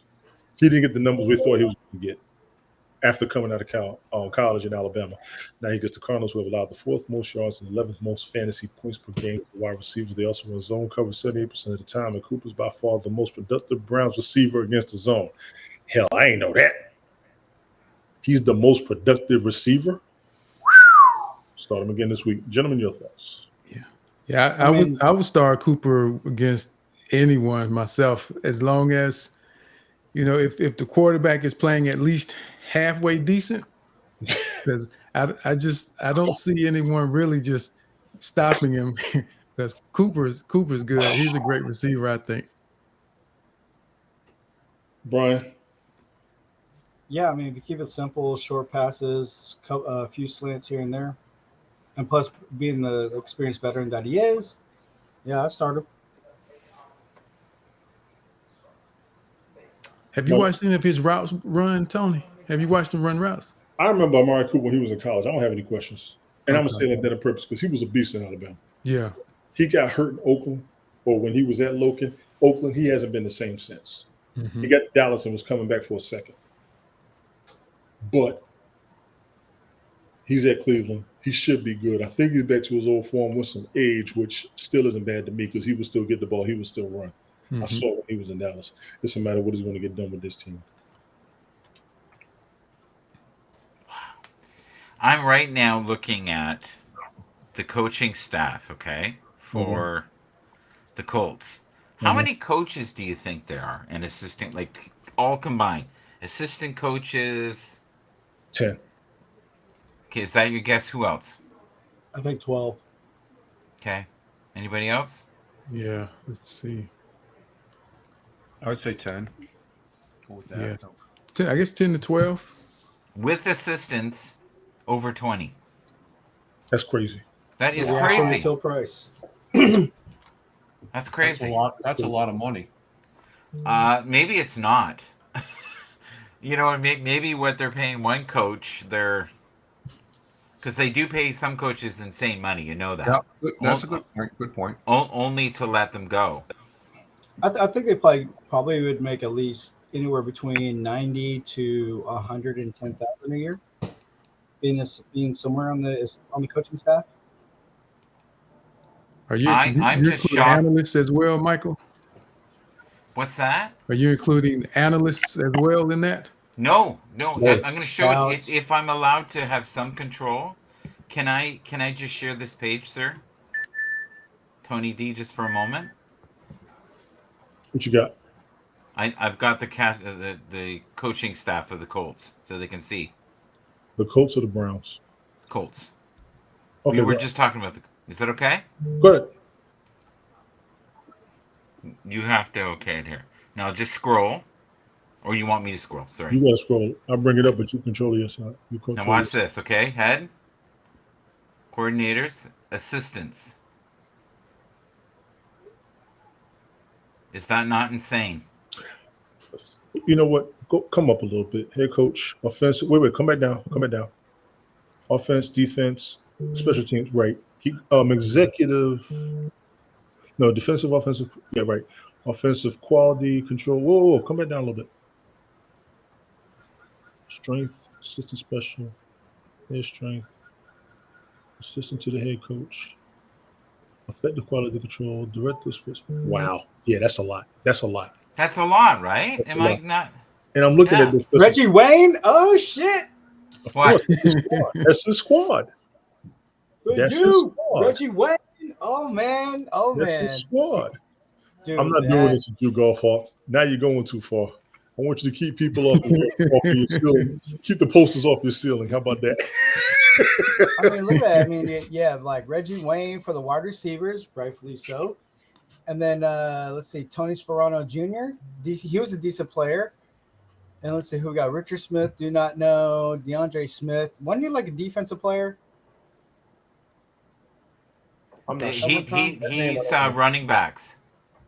Yeah, but I'm just And trying to remember. Like Matt. 24 let's see, years of experience. Matt something. I don't know him. Yeah, but man, you got Reggie Wayne for the backing up the wide receivers. Bring up the U. Yeah. I think Richard Smith here has had happier days. He's had 45 years of experience though. Yeah. That's because he has not had one of your bacon cheeseburgers. Then That's right. Yeah. That will give him total gratitude and enlightenment. That's going to make a lot of sense to a lot of people. Okay, thank you. We're back. The magical power. Thank of you, bacon thank you, cheeseburgers. Tony. You're welcome. You too. He starts talking food now. I'm cutting this shit short. Josh Downs, Indianapolis Colts. Now this is the guy that was asked about earlier about Dylan. Josh Downs, Breakout star at Carolina. Downs has more than 13 fantasy points in 4 straight games. That's good. Downs' average is 16 points. Oh, I love him. Contest. That's real good. To put that in perspective, some other wide receivers average around 16. And Mike Evans, Brandon Ayuk, and Jordan Addison. You're starting these receivers without question. You should start Downs as well. Dylan, if you're still around, that answers your question. And I was unfamiliar with him, so I'm not going to act like I didn't know. But Josh Allen is, Not Josh. Josh Downs Yeah. is definitely an undervalued asset. I think I'm if seeing you that. had him on another team, Yeah. you know, like with a better quarterback. Mm-hmm. I'm seeing that because if he's doing that good, you'd have to. Let me go back to his original question. I'm But probably so Josh Downs keeps producing as he is. People will be like, Ty who? Are you serious? Plus, you look at the team that he's playing against this week. Yeah, the Panthers, I'm picking a fight on this one. Ty Oh, yeah. who? Dylan's He probably went to the Patriots, and what happened? Nothing. nothing. But well, I was about to say system wise, it makes a difference, but yeah. But Downs benefits from this relationship with Minshew as well. I'm not taking away from his ability. You just said something right there. That's the whole key. You just said it right there. Because That he is didn't get the whole- volume with the original quarterback that he does with Minshew. Yeah, are you talking about Anthony Richardson? Richardson, yes. Yes, the beast. Yeah. But remember, Josh Downs is under the tutelage of Reggie Wayne. Big Yes, up to you. Yes. It's the you, man. And it was Reggie Wayne and Marvin Harrison that was running things in Indianapolis with Peyton Manning. Yes, it was. Exactly. This is and think about it. If they had a wide receivers camp and you had Reggie Wayne, Marvin Harrison, Andre Johnson, Calvin Johnson as your mentors, first of all, you're gonna be getting the ball second. Your finger's gonna be looking all crazy. Exactly. Can you do the you thing again? I felt like I was watching Star Trek or something. no, that's this. Get him, That's Star Trek. Get him, Brian. This is the you. No, but if you're a nerd and you think you can sway women, you'd probably go, "You are the light of my life. You Get him, Brian. bring joy to my world." I thought that would be like you. Don't do the soldier boy. Garrett Wilson of the Jets. That was awful, Tony. I That would was take Garrett awful. Wilson, but against the Chargers, I'm kind of skeptical. Now, I did see a review on him earlier this week on ESPN. They are giving him a lot of credit right now. The man was a beast. Started off the season outstanding. Started off very outstanding. He's double covered, though. You know that, right? You know what's crazy? What you've been saying about the Chargers as well, Mike. Yeah. Causes me to want to start him and take the risk. Go for yours, gentlemen. You know, he had 100 yards last week against the Giants and 10 Yeah. fantasy football. He's projected for what is it? Another 10? So he's I don't. Yeah. Tim, I'm curious to know what Tim, because I know how you guys feel about certain teams. How do you feel about the New York Jets, and also how do you feel about the Los Angeles Chargers? I'm curious. I feel the Chargers have a good team. I think they have some injuries going on, if I'm not mistaken. But Garrett Wilson, I think he's a good play. I would be willing to start him. And I think the quarterback has become a little more comfortable and a little more confident as well. And I think that has been helpful and valuable for Wilson. But Wilson, kind of like Amari Cooper, he's just one of those guys that I believe has the ability to get open, even if he is double covered. Agreed. I'm pretty sure that won't just start today that he's seeing double coverage. Excellent aspect. Excellent. Yeah, I have him in I have Garrett Wilson in one of my leagues, but I came across the difficult choice though, because for wide receivers, it's like I have Tyreek Hill, I have Amon-Ra St. Brown, and then I have Adam Thielen. So I have Adam Thielen going against the Colts, and then I have Garrett Wilson going against the Chargers. And Adam Thielen, the veteran, I mean, he's still putting up the numbers. And it's kind of like I don't know. It's like I bench Wilson again because I'm just if it ain't broke, don't fix it, right? Yeah, that's the risk. But I guess Zach has a little more experience to be able to deal with some of the adversity. I think he's trying to come along, and with Bryce, You know, being a rookie, he's trying to figure it out. He's had a couple decent games, but I think I don't know. I guess Thielen is like a blanket, though. He's a comfort blanket for I think Bryce he's a Young. So distraction. He's a yeah, wide that may receiver. give him the edge. Team. Yes, he's a distraction for the team. Yep. He's keeping your eye over here while they do something over there, but it's not working. That's the thing. It's not working. Now he started getting his numbers. They got to put their focus back on him because Adam Thielen can still play. Right, And exactly. I apologize for cutting you off, but I like what you were saying. Please continue. Go ahead. I'm sorry. Yeah, no, you're fine. You're fine. All right, Mike, you good, man. You good. I've got no problem with. Actually, I do got a little bit of an issue or concern, but I think I would take the risk on starting Garrett Wilson against the Chargers. Absolutely. Zay Flowers against the Seahawks. Brian, this is all yours. Ooh, Zay Flowers? Yeah. We got the shredder? Man, I don't know. I mean, like, Seattle, man, with the record like that means like their defense is pretty much like a top 10 defenses. So, but, I mean, I think Lamar Jackson. I mean, because Lamar Jackson really heavily relies on Mark Andrews, but Zay Flowers is pretty much. I don't know. The relationship I see between Zay Flowers and Lamar Jackson is almost like a Brady Edelman or Brady Wes Welker type of relationship, because when you need a good quick five or whatever, boom, there's Zay Flowers. And if you need a good, same thing, you got Mark Andrews. I'll say, like, for Lamar Jackson's, it's like Mark Andrews first, then Zay Flowers second. That'd be like his go-to. But yeah, Zay Flowers, though, as for his size and ability and agility, yeah, I start him. Yeah, he'll shred him. I would as well. I mean, he's even against a great defense. It only takes one or two decent plays for a receiver to put up some decent numbers anyway. Agreed. And with Lamar Jackson at quarterback, he seems to be progressing when he gets out of the pocket. So it isn't about running as much. But when he does break the pocket, the defense has to be aware of that. And that's going to soften things up, I think, for Zay Flowers on the back end. I got no debate against this.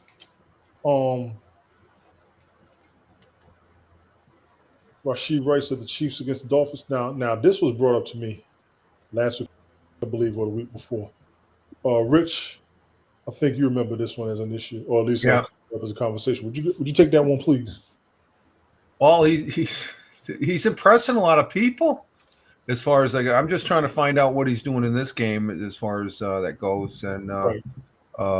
but he's been talked about from what I've seen on both ESPN and NFL channel there, as far as one of the premier players here on Kansas City, and he's contributing as far as that goes. As far as his bring up his projections here, as far as that goes, what we got? Yeah, I'm checking too to see if But I would start. This would be a definite start. I mean, he's been performing very well, and I think it's a no-brainer. Because when I'm seeing, I'm watching the game, but like I said, I don't key that much into the players as much as the overall team play. Yes. And but I know this guy has been on the board here the last couple of weeks as far as people talking. So when they're talking about you, that's good. And his overall numbers, receiving yardage, they're averaging anywhere about 55, 60 yards a game. Mm-hmm. From what it looks like. And he had 5 points, 6 points last week, and projected for 7. So for this game, stuff like that. So 4 minutes and 10 seconds. Kansas City has the ball. It's 21-14, Kansas City. So Miami couldn't score on this last drive. I appreciate you keeping us updated. I know I've been kind of distracted. We're trying to run through everything, but I appreciate it. I mean, I know Dez was on here. Dez was on Heckle. I keep thinking that Dez from Hamps. I may be wrong, but I don't know. You have Heckle in the background? No, I don't. Oh, okay. I thought I was on there last night. Yeah, it's comes through, man. See, Wow. this is what you do when you talk to people all over the place and they'll come aboard and join. I got her here, I got Tim here. I'm But- ecstatic. I was just trying to keep this would be for Rice. For me, it would be a definite start and stuff like that. He just there's no question as far as even with against Miami and stuff like that. He's a premier. Brian, I'm on your case. Oh my God, I'm so on your case. We're gonna start Rashid Rice. Tim, did I get to you on Rashid Rice? I think for me, when I think about the Chiefs, and I see what Rashid Rice is doing, and I think he is coming along well. And by next year, I think he will absolutely be a no-brainer based on the trend that he's on right now.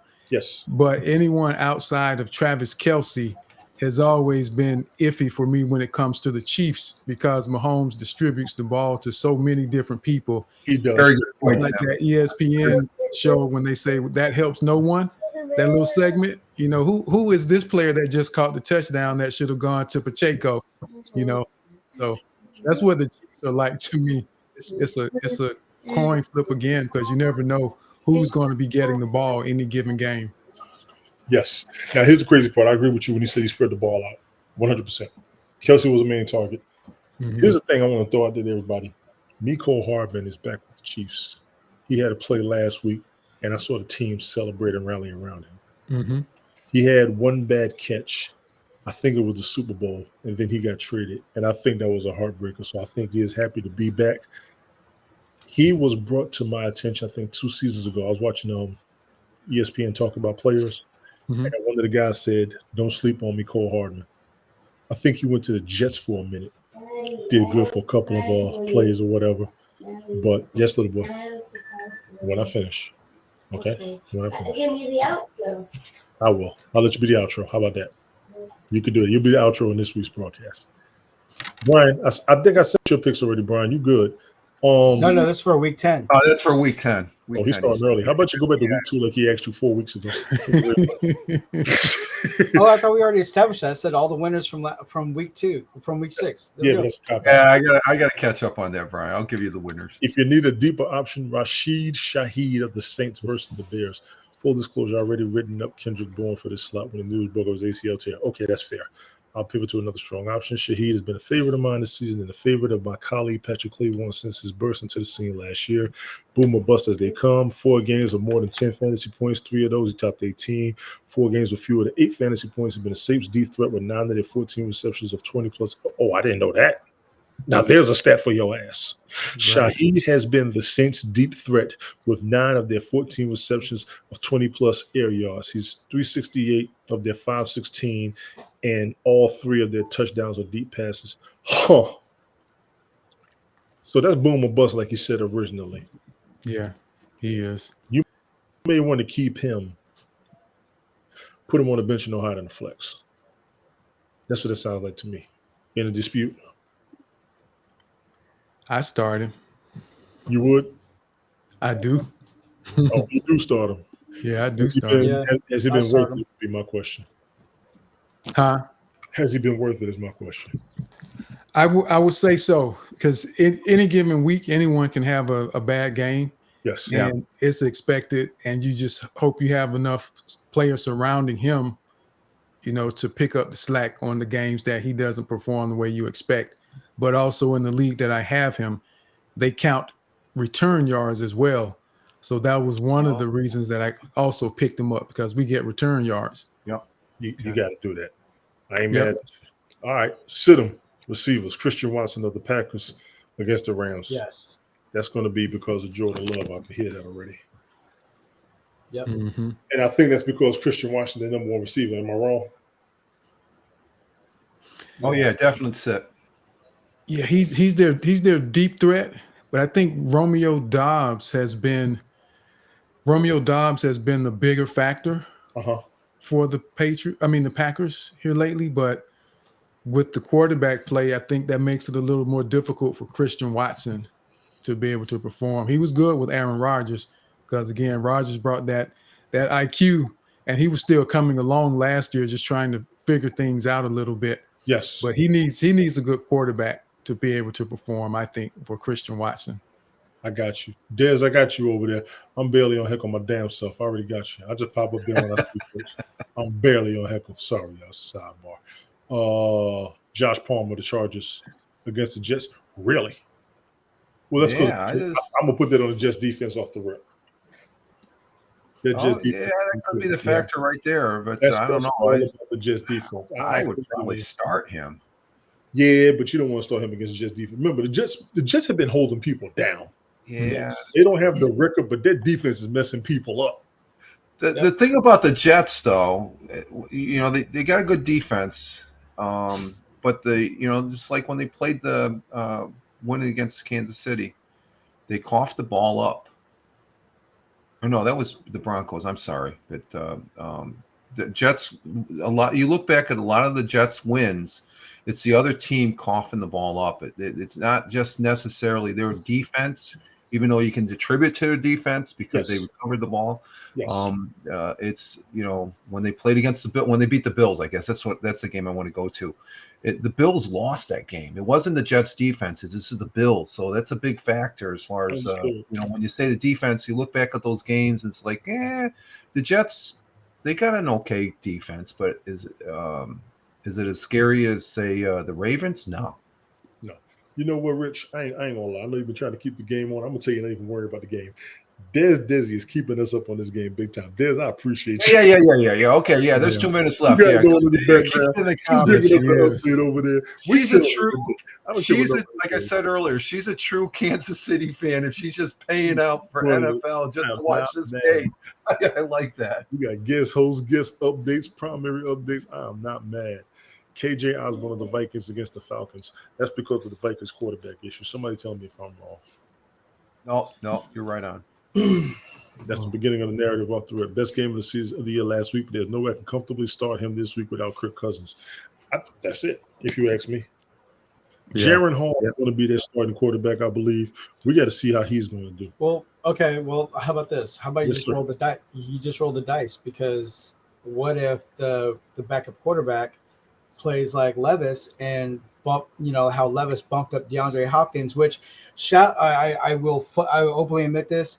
Captain Rehab nailed it last week. He said DeAndre Hopkins will go off. And Rehab knows his football. Yes. I was doubting it, and I felt such an idiot because I dropped DeAndre Hopkins because of Tannehill. And then when that happened like when he just blew up with 3 touchdowns, I just shook my head and just went, Rehab was right. I don't know how. I don't know if he paid a psychic, or I don't know if he has an insider booker. I don't know, but props to Rehab for making that call. Rehab made the call. Yes, he did. Anybody else? I remember that. Yeah, that was.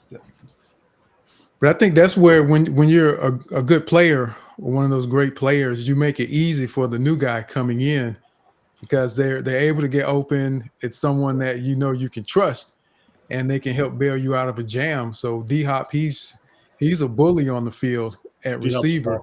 Yes, he's and with Osborne, I probably would sit Osborne even if Cousins was playing, because Hockenson and Addison probably eat up the majority of what goes on, and then you throw in the running game. That would be my take. But definitely this game. But we don't know what kind of relationship he has with the quarterback that's going to be playing today. So that could be the difference. I would roll the dice. Brian says roll the dice. I ain't mad at all. Gentlemen, appreciate the contributions. Who we got next? Michael Wilson of the Cardinals against the Browns. I can't debate this. I can't debate it. I can't. I mean, you know what's bothering me with this game? 2 strong defenses, in my opinion. True. Mm-hmm. Call it what you want about the Cardinals, but they got a good defense. The secondary is stingy. Mm-hmm. With the possibility of Kyler Murray returning this week still out there, people might get excited, want to string Wilson out so fast. Face the Browns who have been stingy against receivers. Brian just said that, allowing the 3rd fewest yards to receivers and just 5 receiving touchdowns this season. Brian just said that. Shout out to Brian. They use man coverage at 3rd highest rate, 45% in the league. Wilson has just 1 catch for 8 yards against man coverage this season. Granted, he scored a touchdown on the catch, but still, facts. The matchup makes this iffy regardless. Like I said, and rookie 5th round pick Clayton Tune will get the start if Murray can't go. 5th round pick rookie. See, in that defensive front. That's a concern. You know, sometimes the defensive front makes the secondary look good too. There you go.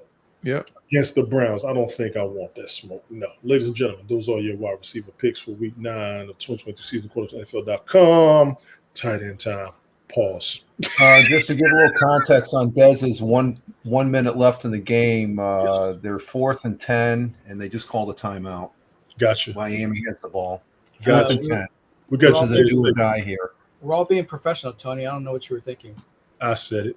Start on Dalton Kincaid of the Bills against the Bengals. I really want to. I think I want to caution people more than I want to say go for it. I think I want to caution people, but I think this is going to be a good matchup. Another potential Super Bowl contention game. I still see both of these teams Super Bowl contenders. I do. What's your caution about Kincaid? Who he's up against. Okay. The big open on both sides of the ball, in my opinion. Let's be clear, and I got to go ahead and say this. If y'all remember that Super Bowl that they lost, Kincaid, he's been they impressive lost over that the last Super Bowl, games. but the Rams could not throw against Cincinnati Bengals defense. They had to short pass and run.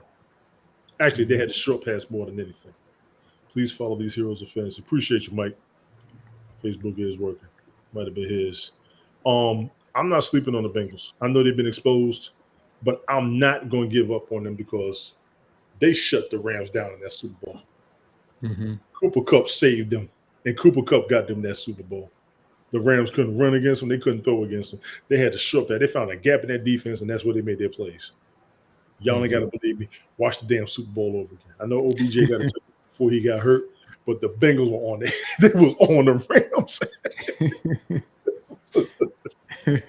They really was. Dalton Kincaid is a decent tight end. I know the Bills have had issues, but they're going up against that team. I like what they got. I like what they're doing. I know what their record says, but I've seen it. They got a lot of superstars on offense, and they just show, and they keep showing the defense can come in every now and then. Mm-hmm. You know what I'm saying? Gentlemen, Yeah. I'm sorry. That's my rant. Yeah, I mean, Dalton Kincaid, very talented. Tim? Yeah, I wouldn't be afraid to start him, you know, because tight ends are tough anyway, no matter who it is. And yeah, tight ends are tough. I wouldn't be afraid of Kincaid. He has Diggs on the outside to help out a little bit. And, you know, Josh Allen, he's gotten better. He's settled down a lot more, and he's not making quite as many mistakes as he was. So he's still a gunslinger, but he's more of a controlled gunslinger than he was. And I think he'll be okay, Kincaid. Gotcha. Michael comes in on the chat there from Facebook. Kincaid see is the top shelf. I would see you, agree. I appreciate you, Mike. See, Mike's like me. If I can't be on camera, I could drop it on the comments. I appreciate that. Mike, I'm going to teach you. Pay attention to your comments while you're doing stuff, even though now you got your hands full. But good job, man. Good job. I get to pick on him. Holy smokes. Trey McBride of the Cardinals against the Browns. I don't know about this either. Brown's defense just comes. I don't know if I'd have somebody better, somebody else on a pick, because this is They're very tough. This And is they're yeah, at home. This is going to be And this they're is at home. Exactly, Brian. At home, that's going to be the Browns. Like the Seattle Seahawks, are always tough at home.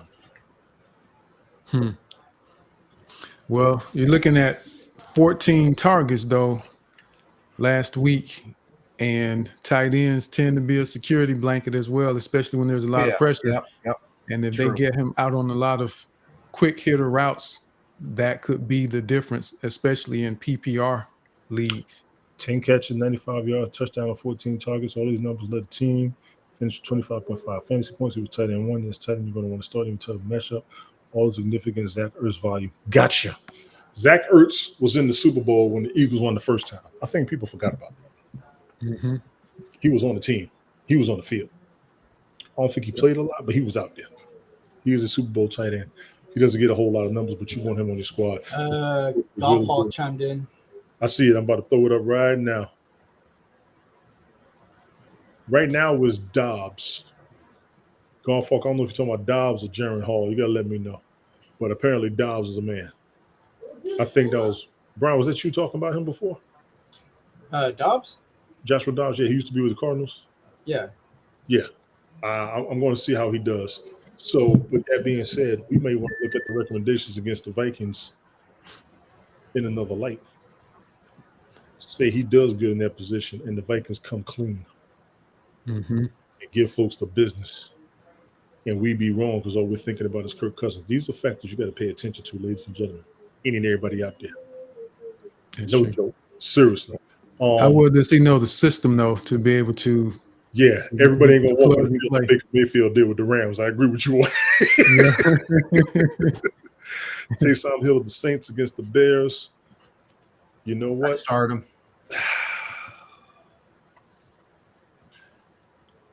I'd start him. So he was using a variety of ways with 22.46 fantasy points. That's why you start him. He plays more than one position. Yeah, Yeah, he's he's a a Swiss Army multi-threat. knife. Can I throw a little moniker on this dude? I mean, like, Oh snap! Thank you, Des. I didn't even see my Twitch. I appreciate it. I didn't even see it on my Twitch. I didn't get a notification. Or nothing. actually, hang on a second. Des, you are awesome. I appreciate it. I'm multi-streamer, so I'm not primarily on Twitch, but thank you. Honestly, thank you. I appreciate that. I think you're the first one to ever send. You might be the first one to send me. I'm not sure. I gotta check the history. I appreciate You're moving up there if you're getting the bits. it. Oh man. Listen, I'm trying to catch up to you, Randy, and all you other jokers on Twitch, getting all these people up there on the regular. All we gotta do is catch prime time on Thursday Night Prime. You know what I'm saying?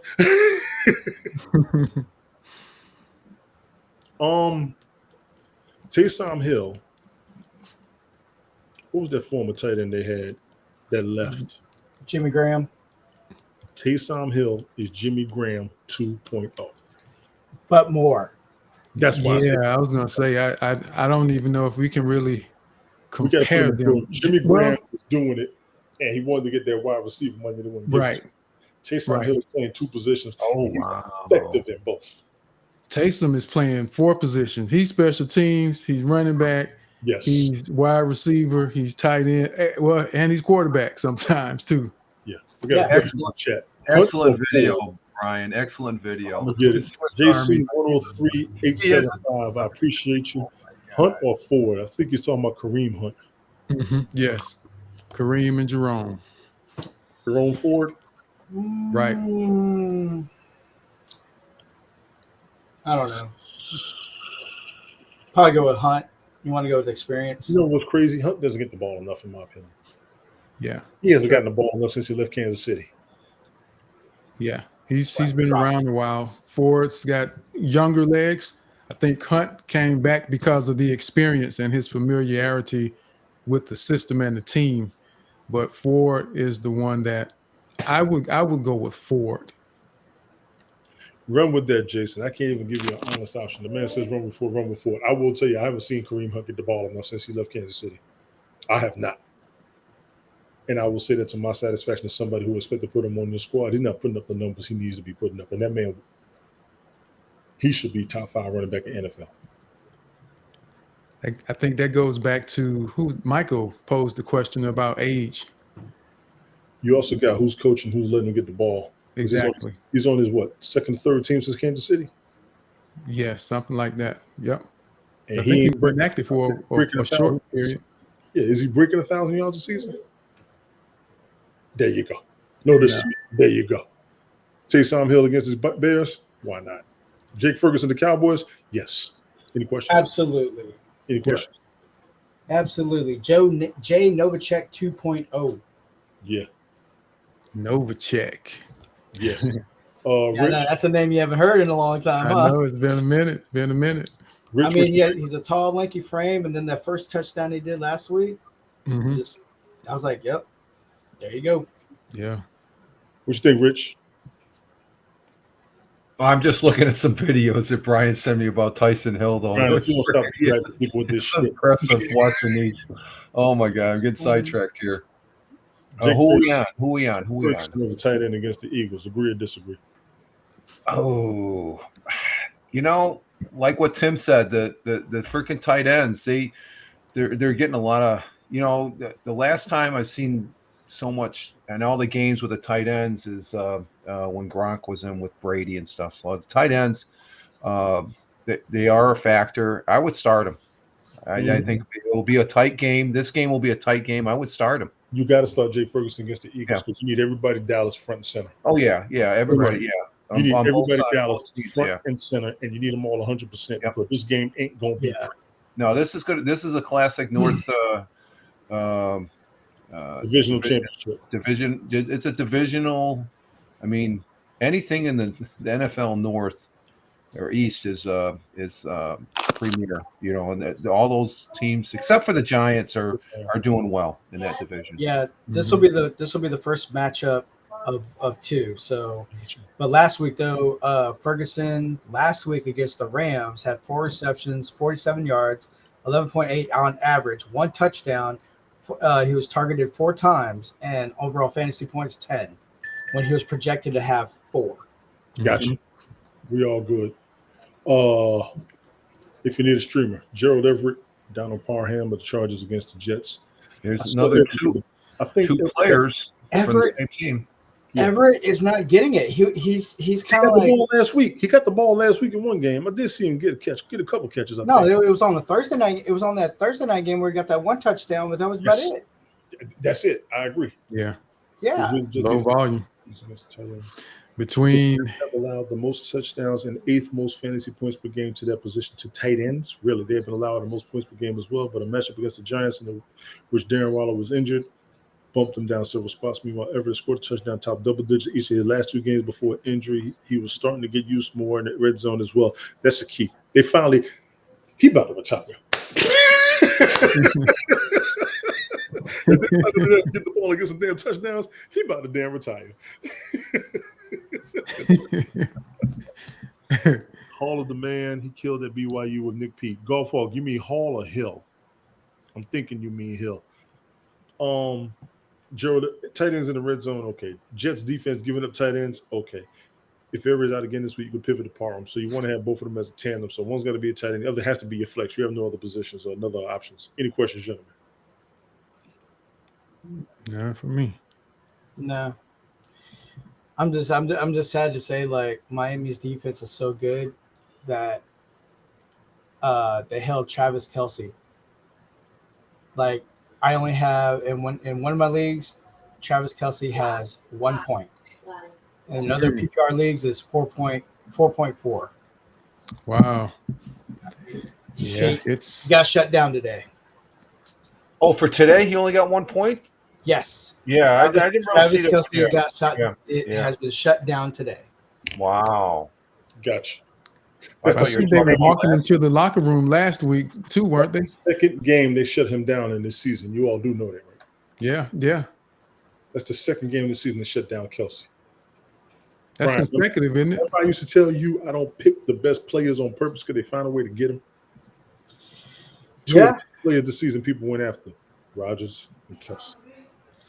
Yeah, because let's see, his worst games. Let's see, week 4 against the Jets, he had 6 points, and then last week 5 points, and now today 1 point.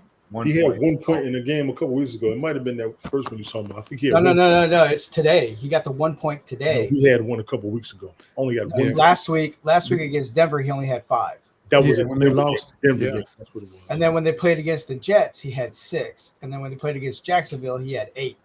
Gotcha. So far, his best game was against the Chargers. Gotcha. Sit him. Cole Kemet of the Bears against the Saints. I wouldn't. Let me tell you. No, I would not. About 2 or 3 weeks ago, that man put up 27 points on I think it was my ESPN league. Cole Kemet went bananas about 2-3 weeks straight. Mm-hmm. Y'all might want to keep your eyes on him. I noticed him last season. You might want to keep your eyes on Cole Kemet. However you pronounce his name. Damn it, it's Kemet from now on. Kemet. That's like an EV mux. Cole Kemet. Keep your eyes on Kemet. Sit him if you want to. I would start him. Tyler Higbee. Matter of fact, let me go to his narrative. He put up numbers last week with Tyson Bagnet, catching all 10 of his targets for 79 yards. He is not a must-sit by any means, but if you have another tight end, you feel good about going that direction. He has a very tough matchup against the Saints this week, as New Orleans have allowed 3rd fewest yards and 9th fewest fantasy points per game. The tight ends, the only teams to allow fewer yards, have already had their buys. Ouch. Given a tough matchup. Kemet is on bus watch this week against a smothering defense. So they expect him not to do anything. God forbid if he does, I expect a contract extension and a team to start requesting to get him for somebody else. Spoiler alert. Tyler Higbee of the Rams against the Green Bay Packers. I'd start him. I ain't gonna lie. Did you say you would? I would start him. Averaging 4.8 fantasy points. Cooper Cup return, fair. 3 times in that span, he scored 4 fantasy points or fewer. There just isn't enough volume to sustain Cup, Puka Nacua, Higbee, and Tutu Atwell. Somebody told me Puka Nacua is out today. Can somebody verify that? I hope not, because let me check that. Check my roster then, confirm. Your roster. You got 10 minutes for the game starts. Check your roster. Adding this, his quarterback is dealing with a thumb injury. There it is. I forgot about that. The Packers have been stingy against tight ends for most of the season. Things aren't looking good. Pretty much, they don't expect him to get his numbers. Fair assessment. He was questionable, but he's the question is gone. Got the question's gone. Playing. Oh Lord, they done gave him a steroid. Sorry. Luke Musgrave of the Packers against the Rams. The Rams have been struggling mightily against tight ends this season. You might see that and consider streaming Musgrave this week, but I would avoid doing so. Musgrave was limited to just 3 targets this past week, catching 2 for just 9 yards. He has reached double-digit fantasy points just once all year and 3 times scored fewer than 5. So he's not putting up numbers. I got that part. The floor is very low and the ceiling is much higher. Plus, he has flopped in good matchups before. I would avoid falling for the matchup trap. I respect that. I respect that narrative. Yeah. I respect that narrative. Green Bay tight ends haven't been, the most attractive fantasy play anyway, even when Aaron Rodgers was there. Agreed. Nico Collins, Steve dude. requesting a flex. DJ Moore, Fred, Nico forward. Collins. Nico Collins, Jacoby Myers. Nico Collins. Jacoby Myers looked good. I think that was the Monday night game. The Raiders played Monday night, didn't they? Yeah. Yeah. Jacoby Myers was looking all right. DJ Moore, this is a good damn question. This is a good damn question. Who's the quarterback for the Bears now? Bagan? No, what's his name? Nagin. Yeah. Nagin. Listen. That changes it a little bit, I think. I would probably go with Nico Collins. He's been the most consistent of all of them. Steve, I appreciate you saying my man is still in the game. Thank you for that. We got to get back to your question. This is a damn good question as a flex. I say Nico. I vote Nico Collins. Yeah, Nico. Somebody's telling me DJ Moore and Jacoby Myers. Nico Collins, Houston's going up against Carolina, right? Yeah. Yeah. No, that was last week. No, Houston's going up against Texas is going up against Carolina this week, I think. No, they were at Carolina last week. Okay. And here's the importance of a quarterback touching. Mahomes, he completed passes to 9 different players in the game. He spreads the ball. He spreads the ball. Yeah. That's why it's hard. Yeah, that's what my man was saying earlier. You can't really center your points on anybody but Kelsey. Mm-hmm. And Kelsey, he had 3 receptions for 14 yards, fewest receiving 6 yards this season. So that Houston's playing at Tampa Bay. Yeah. Thank you. Houston playing Tampa Bay. My apologies. Thank you. Steve, I'm gonna tell you.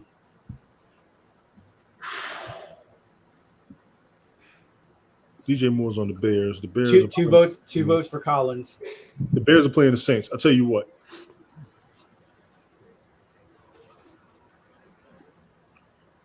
New Orleans on our third fewest yards, tight end, only few yards.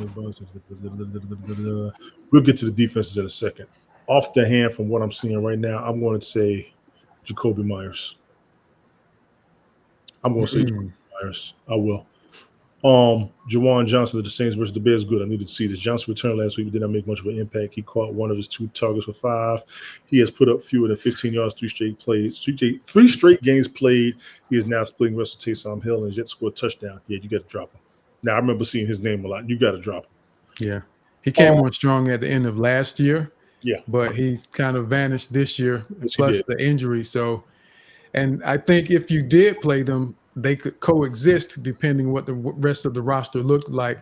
But if I had to choose one, I would go with Taysom Hill because he's multidimensional and not just a tight end. Golf Hulk, I'm gonna find you, son. You keep playing. I swear. Glicka's going to be mad at you now. For what? For what? Because you're helping golf.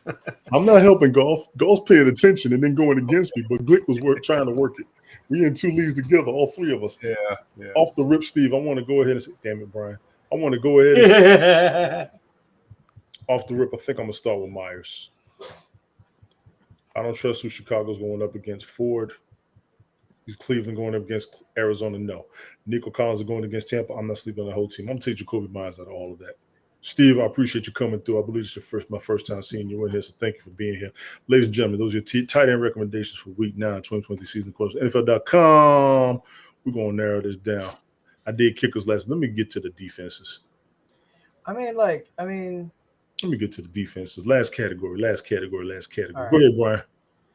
No, I was gonna say, Texas gonna bounce back, but I mean, Nico Collins, he's no slouch. I'll still start him no matter what. Yeah, and he's going up against the Bucs. I could be wrong. I just know the Bucs got a team. They had a team before Brady got there, and they're gonna have one after he gets there, after he leaves, which is where they're at right now. It's just about who's gonna be throwing the ball and how the game gets played. As naive and cliche as it sounds, it's the truth. Start them. Start the Browns defense against the Cardinals. Yep. Any questions? Nope.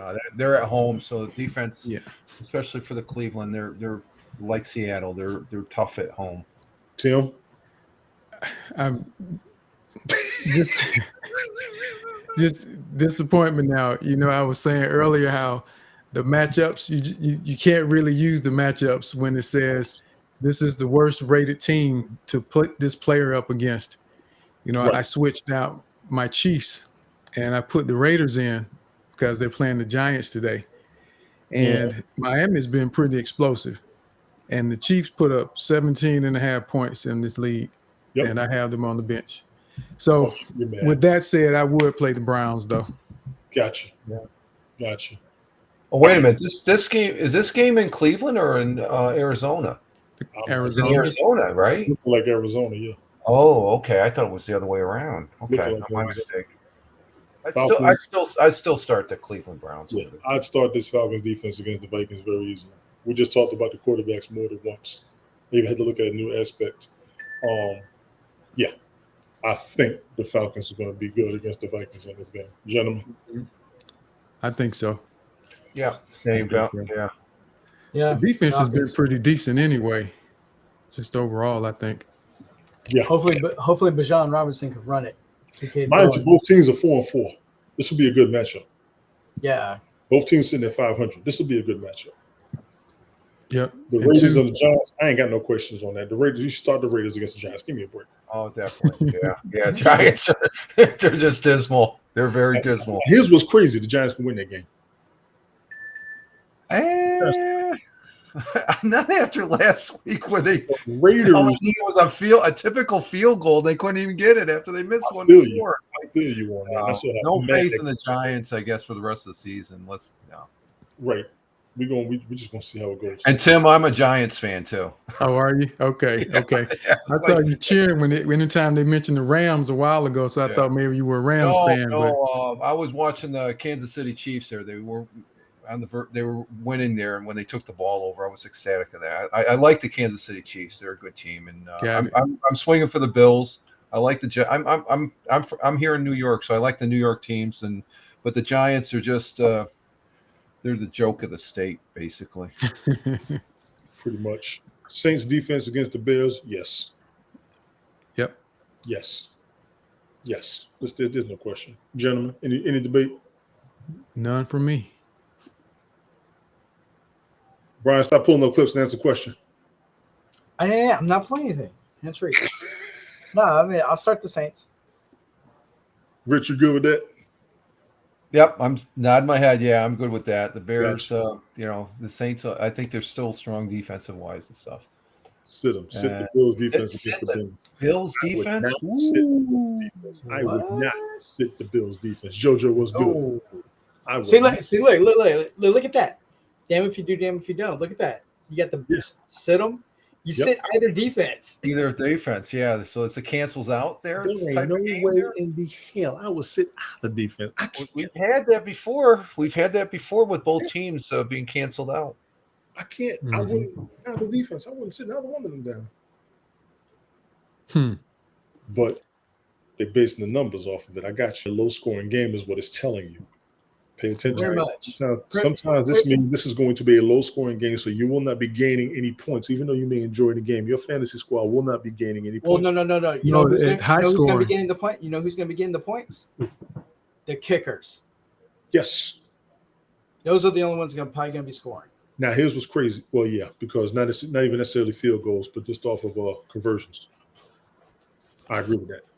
I think this suggests a high scoring game because typically in a low scoring game you want the defense on the field, but you can say that, but on a high scoring game that means interceptions and pick sixes. How much? Not necessarily. Not when you think about the quarterbacks and receivers. Allen and Diggs putting up numbers, Burrow and Chase putting up numbers. That's touchdowns instead of pick sixes. But to me, if you get a high scoring game, that means they made it to the end zone. I could see both teams stopping each other from even reaching that side of the field goal range. This is where Brian comes in with the kickers. I agree with that. I barely see red zones on either side, and this one's going to be wild. That's going to be a wild game. The Chiefs and the Dolphins. I really don't think. I don't know. I don't think I could sit both of them now. And they said sit Kansas. No, that was totally wrong in this game I just watched. Exactly. Oh my God! The defense kept him in the game against Miami. For God's I sake. have a feeling that like this will be like the Chiefs and the Dolphins. That might be like the AFC Championship. There you go. You good? Mm-hmm. Yes. Well, JoJo Seattle Seahawks against the Ravens. I got this. I got Mr. B is coming in with Saints all day, and then Mix and Higgins are key for Cincy. Mr. B, how you doing, JoJo? Absolutely key for Cincy. I 100% agree. Seahawks and the Ravens. Let's look at something real quick here. Seahawks defense has come to life in recent weeks, making fans flashback. Still, the Seattle D has topped double-digit points in fantasy only once, plus the Hawks now draw Lamar Jackson. Man, listen, let me tell you something. If you got a defense going against the Ravens, you might want to put them up.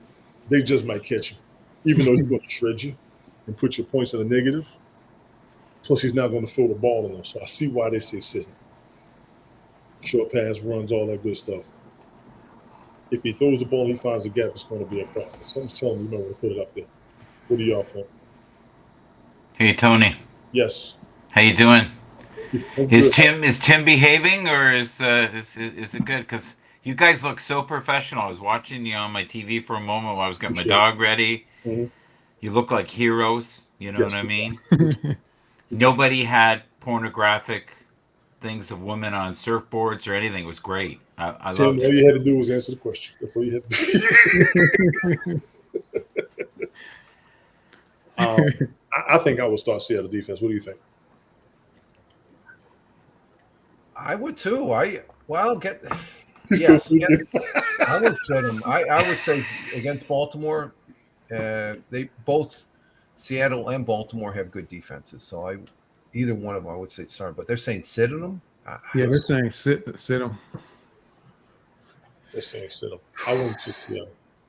See, Baltimore, they've gotten to a point where they've been putting up some field goals, which would bode well for Seahawks defense because getting a lot of yards is great, but that doesn't put points on the board. And if you hold people to field goals, that's good for the defense. That's true. Good point. Good point.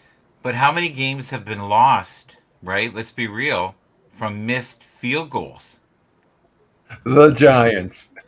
Right? Like, and who would ever vote for a team that can't even pick a kicker the picker? It seems like it rhymes. You can't even pick a picker that was a kicker.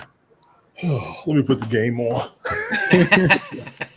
Hey, you know what? And it's funny you mentioned that. I remember yesterday watching, what game was it? There was a game I was watching, and apparently there was a new kicker for the team, and the commentator decided to refer to him as, this is the new thicker kicker. Wow. So he just continued to call him the thicker kicker all game.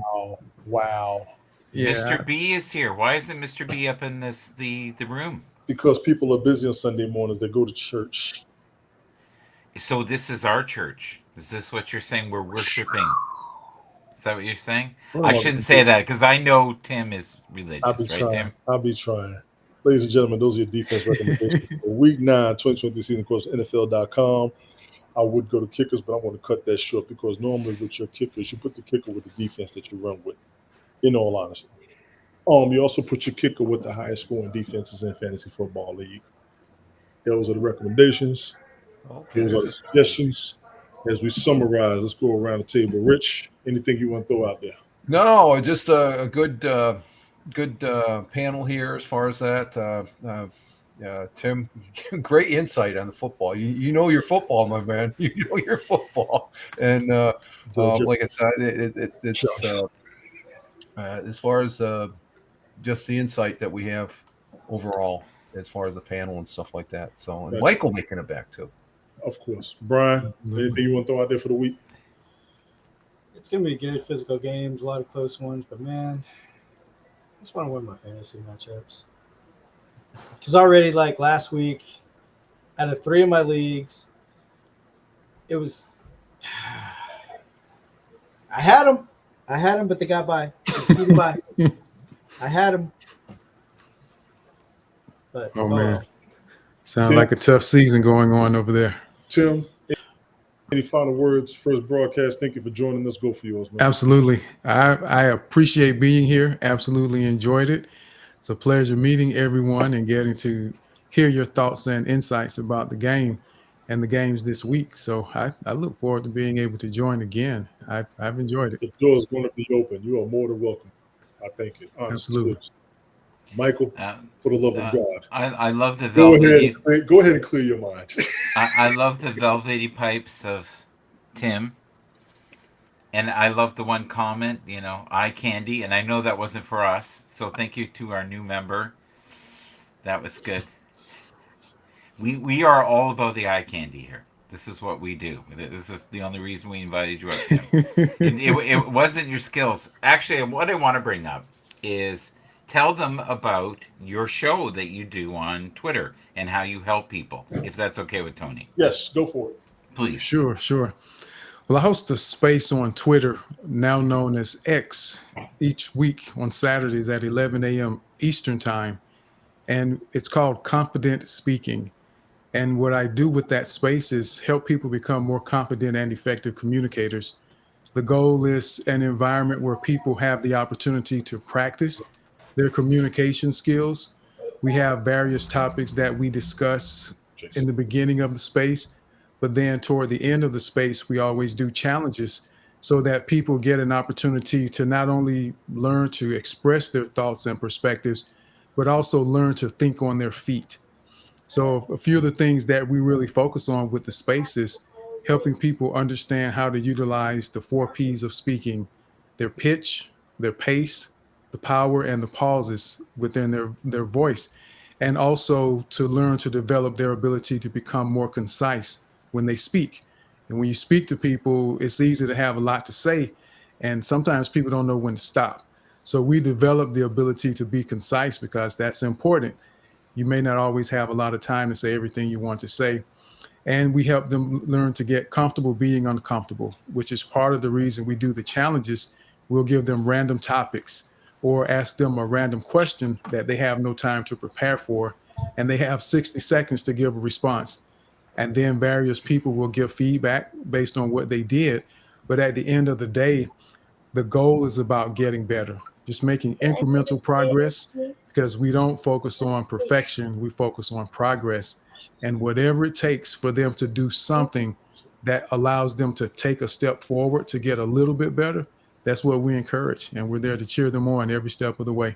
And we do that each week. And Michael has participated in that for quite some time. And he comes in and, some days it's Michael, the cheerleader. Some days it's Michael, let me see how I can twist you up a little bit. But it's always fun when Michael shows up. That's good. I think you're painting me ugly, but that's okay. No, it's fun. That's why I wrapped it up with he's fun. It's fun. I love it when he shows up. I won't go there. Okay, so I'm glad you're here, and this is what I'm hoping will be the next step for you, is that you'll be able to get some of those people. I'm already thinking in my head certain individuals that will go and that will be open to it. And if they don't want to have their camera up, they can have their picture up. Mm-hmm. You know what I mean? Right. But you and I love body language, Yes, of course. right? Body language is the best. Right. Yes. So if you can't read the person's body language, you're only getting half of it. Mm-hmm. Right? Like I Right. would not know how twisted Brian was by just a picture of him and some surfing girl. Me seeing the way he reacts while that's behind him and the pride and the joy emanating from his soul, I know then on a deeper level who he is. I can't swim in shit this thick. I really can't.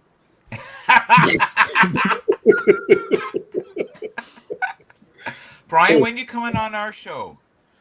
Yeah, I got it. Yeah, we gotta go on. You're emails. evading me like the plague, man. Mike, I can barely get Brian to make this one. Good luck. Brian, No, come I mean, on. no, I I mean, thought we came a long way, man. I know. All that therapy we had together. Yeah. No, it's been a busy week. I mean, like Tuesday, Wednesday, Thursday, it's been busy because like for my job, like I've been barbecuing all day for my job. I'm telling you, it would benefit you if you went to Tim's show. No joke. You would like it. He is a multifaceted guy. There's many different hats. Now, if he's around women, totally different dude. Totally different. He's sensitive and giving. He was on, what was that lady's name again? Donika? Carla? No. He was on a show the other day and he was wooing them with the women, and that's who he is. And I like that side of him. He has a lot of women in his show, by the way. Tim, I would say mostly women, right? There's quite a few that come. There's from quite all over the world. That's one thing I've noticed about Twitter Spaces. There are a lot of females, women in the spaces and stuff, as far as that goes, compared to the guys and stuff like that. It depends on what the conversation is about. True. That makes a difference. Yeah, because there's a lot of them where it's a lot of those conferences do have a lot of women, but it does depend on specific ones. You're right. Mm-hmm. I find if it's about the heirs of men, it's a very packed room. Right. That would draw a lot of women. You know, failed relationships, divorce. They'll chew on that for days. I've been in those rooms. Yeah, you haven't been back since that one time. Oh, yeah. Oh, we're not going there. Wait, see, you just keep bringing it up. I didn't bring nothing up. Mr. Mudslinger over there. When all you right. pause with that look, that means you remember. That's right. Poor Tim doesn't know all the backstory. Fireman Rich knows a bit, and Brian just knows better to Michael's nuts. Ladies and gentlemen, Fireman Rich, I picked my coffee on spots. Twitch. Monday, Wednesdays, and Fridays, about 5:30 a.m., 6 a.m. One of those times he's up there. Check him out. Michael This Bathurst is is over. 2:11. This is 1:11. I know, because I didn't fix the daylight savings time. I love this. The random arm. He just comes out of everywhere. Michael Bathurst, you'll find him everywhere. Twitch, Twitter, YouTube, Facebook. He's all over the place like me. Brian, you catch him on Snapchat. Brian T.S. Cattle, I believe it is. I changed it to Amerasian Juggernaut. Tim, plug your show, please. Hey, I gotta keep it fresh, bro. Yeah, confident speaking on Twitter. I'm simply Tim TV on social media. Just followed it, Tim. Just followed it, Tim. So I want to get a commitment from the guys in the room here before we go. So if this nice gentleman here, simply Tim TV here, decides to have a visual presentation of his show, I would love for all you guys to just come, even if you're in the comments, to support this man's work, because honestly, he's helping people. Oh yeah. Oh yeah, absolutely. That's what he's helping people all over the world.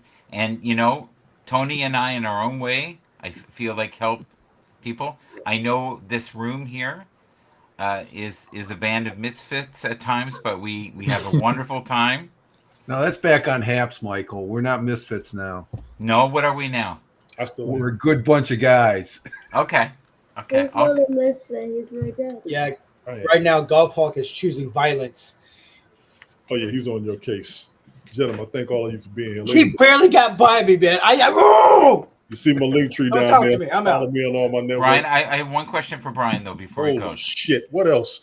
Brian, no, Brian, Brian, are Damn. you still doing play-by-play of the Slap Olympics? Whenever it's advertised. Okay, you have to explain that to those who don't know. The Slap Fight League, yeah. So it is sponsored by the UFC. It originated in Europe. It's big in Europe, and then it's now popular here. And a lot of people are. It's gaining momentum. More people are watching. More people are invested in it now, and it's going to explode. It's going to get bigger and bigger, and it's very interesting. Something different, something new, something fresh. You know, so who sponsors that though? Who sponsors that? UFC. No, I mean, like, is it Advil? Like, who? Sponsors Advil. Yeah, you know, is for pain relief. You got 9 more seconds. I'm gonna cut you off because you're doing this on purpose. Now you know I've been giving you leeway for the past hour and a half. Right? You know that, right? You know that, right? I'll be quiet. Thank you, everybody. This was awesome. I appreciate it. And I was gone most of it. Go ahead, Jason. You're welcome for the W, Golf Hawk. You're welcome. You got to play it on YouTube. You can sing the song. Go ahead and sing the song. No. You want the song up there first? Yes. Okay, hold on. I don't want to sing this song. I had him. Are we gonna sing? Okay, and then we're gonna go. Who's who wants to sing the song? Pull it up on here. Okay. What's the song? No, I don't want to sing it. It's a surprise for you. This was a surprise for me? Mm-hmm. On my computer? Yes. Okay. Don't make this up, ladies and gentlemen. You can't look. Okay, I won't look. Go ahead. Don't drop my. It's plugged up. Stop. It's plugged up. Jason's taking control. Between him and Bathurst, I lost this whole damn show. Okay. This is the song. They may not be able to hear it. I want to. I know. You got to take the mute off. Wait. Let me help you. Holy smokes. Y'all hold on. Special Sun edition. You want me to show it on the screen too? Yes. Okay, I'll show it on the screen. Hold on. Yeah. I'm going to let it play for them, all right? Okay. Go. Kyler, what's wrong? A big monster's chasing me! Oh, Kyler, promise me you'll never grow up. But Mommy, I want to grow up! There's nothing wrong with growing up, as long as you keep using your imagination and never give up on your dreams. Oh, all right, kids, tell them. No, we'll never grow up. This is the song? I'm never gonna let life pass me by. That's not the song? No. But you picked it. I know. What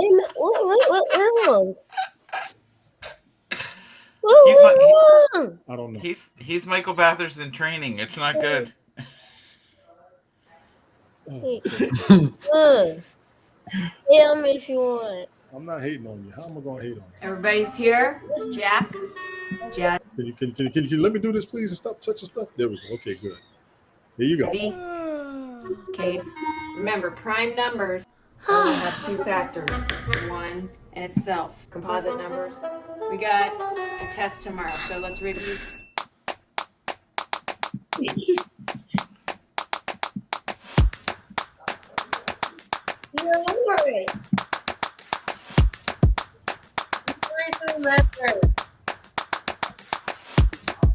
Well, these kids have a step. Jumped right out of bed in the morning, ate my breakfast, time to get going. Grab my sis and bro to get rolling. Come on, join the fun squad. Time to rev life up the gear, busting back, but we have no fear. Ain't no couch potato around here. Come on, join the fun squad. Come on, everybody, join the fun. Live life out loud, above the crowd. You can choose to be happy. Come join the fun squad. Above the crowd. You can choose to be happy. Come join the fun squad. Fun, fun, fun. Oh yeah. Fun, fun, fun. Let's go. Fun, fun, fun. Hey you. Come join the fun squad. I remember. Never grow up. Time to pull a prank on my twin. Oh yeah,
dance in the rain. You can join the fun squad. The best things in life are free.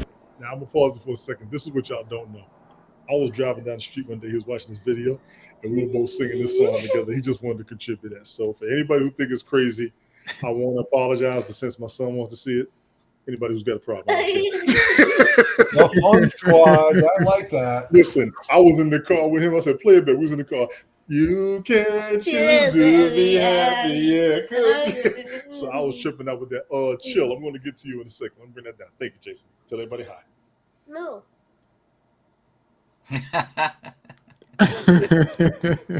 I love the message. I love the message. God, yeah, the fun squad. That's what we had here, right? The You fun got to be squad. aware of what they're paying attention to.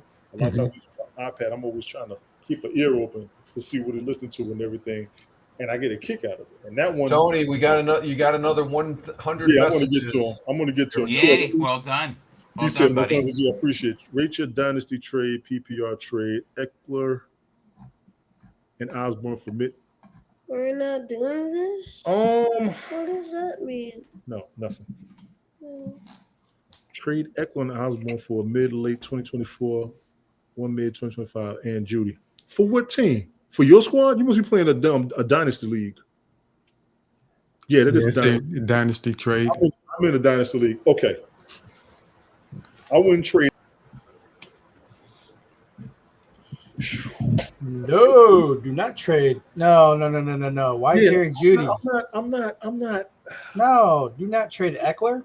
He said my son's a G. My bad. You good, Shell. I appreciate you at least understanding. Thank you for that, honestly, because some people want to come up here and act up. I'm glad you did. I would not trade Eckler. You know what? Jerry Judy is just the guy. A late 2024 and mid 2025, I'd have to trade Eckler for early 2024 off the rip. An early running back pick. Dynasty sleeper. Dynasty on fantasy football, y'all. For those of you who don't know, Dynasty fantasy football, you build a team and you run it for 5 years, like the league managers do. So you're doing it like you do in the NFL. You got people and you can make swaps amongst each other, and then you can also pick up during the draft every year. It's bananas. You have Jerry Jones headaches with this mess. Yeah. Seriously. So if I'm going to get rid of Eckler, I need an early pick. Because any late round pick, you won't even get your money back. And Eckler's pretty much one of the premier running backs in the NFL. Top 10 at least. Yep. This is so much like Tim's shows. He tries to leave and everybody comes in. Yes, they do. Isn't that right, man? That's it.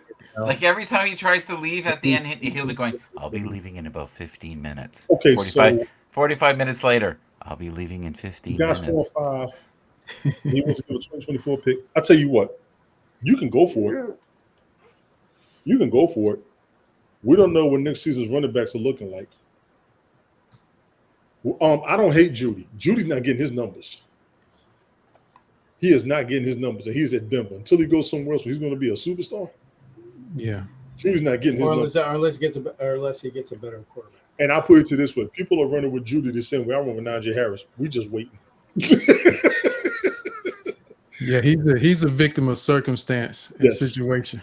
Sutton gets traded out. But that could change though once Sean Payton gets a little more comfortable with the team and they figure things out, which it seems like they may be at this point. Denver screwed. As long as they're in the same division with Kansas City, they're screwed. But they beat them though last week. I know. Patrick Mahomes was sick, and they couldn't breathe him. That's no excuse. Okay. I'm rebuilding. Yeah, But I do commend Mahomes for still you good, Chill. I appreciate you, man. But honestly, I wouldn't. I don't even know if I would do that. Trade. What does a G mean? Huh? What does a G mean? It's a good thing. That's why I tell you stay over there so you don't read this craziness. I can't touch you grown folks' conversations. He said, Batman. So for you, it means a great guy. Yeah, Judy's good. I don't know if I would do that. I would wait a couple of weeks before I accepted that trade. Right now, you can't do that. Right now, I don't even suggest it. A mid 2024 and a 2025, first round 2025. Yeah, you can rebuild later on, but what you got now? You still paying your fees every year. Get something now for Eckler. So Tim, did you ever play football in college? I did not.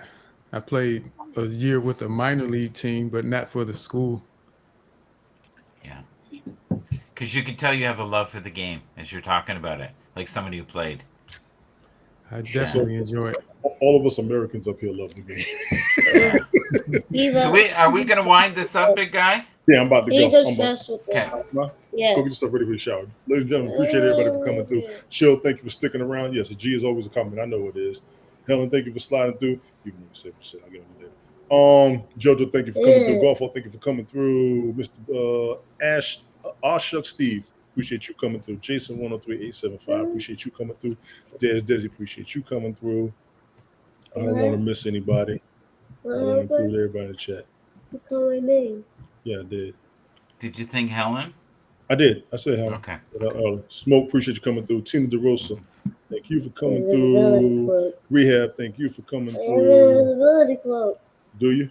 Yes. Then how come they still see you? It didn't work for what you call it either. They Drax. can't. Dylan, thank you for coming through. They can't see you. Yeah, I can't see you. No, they can't. Oh, I can't see you on the screen. That's pretty good. I gotta learn how to do that one day. Daddy duties never die. Ladies and gentlemen, you all see me next week. Week 10. Fantasy football, Bell Kings Fantasy Football League. Thank each and every last one of you all for coming through.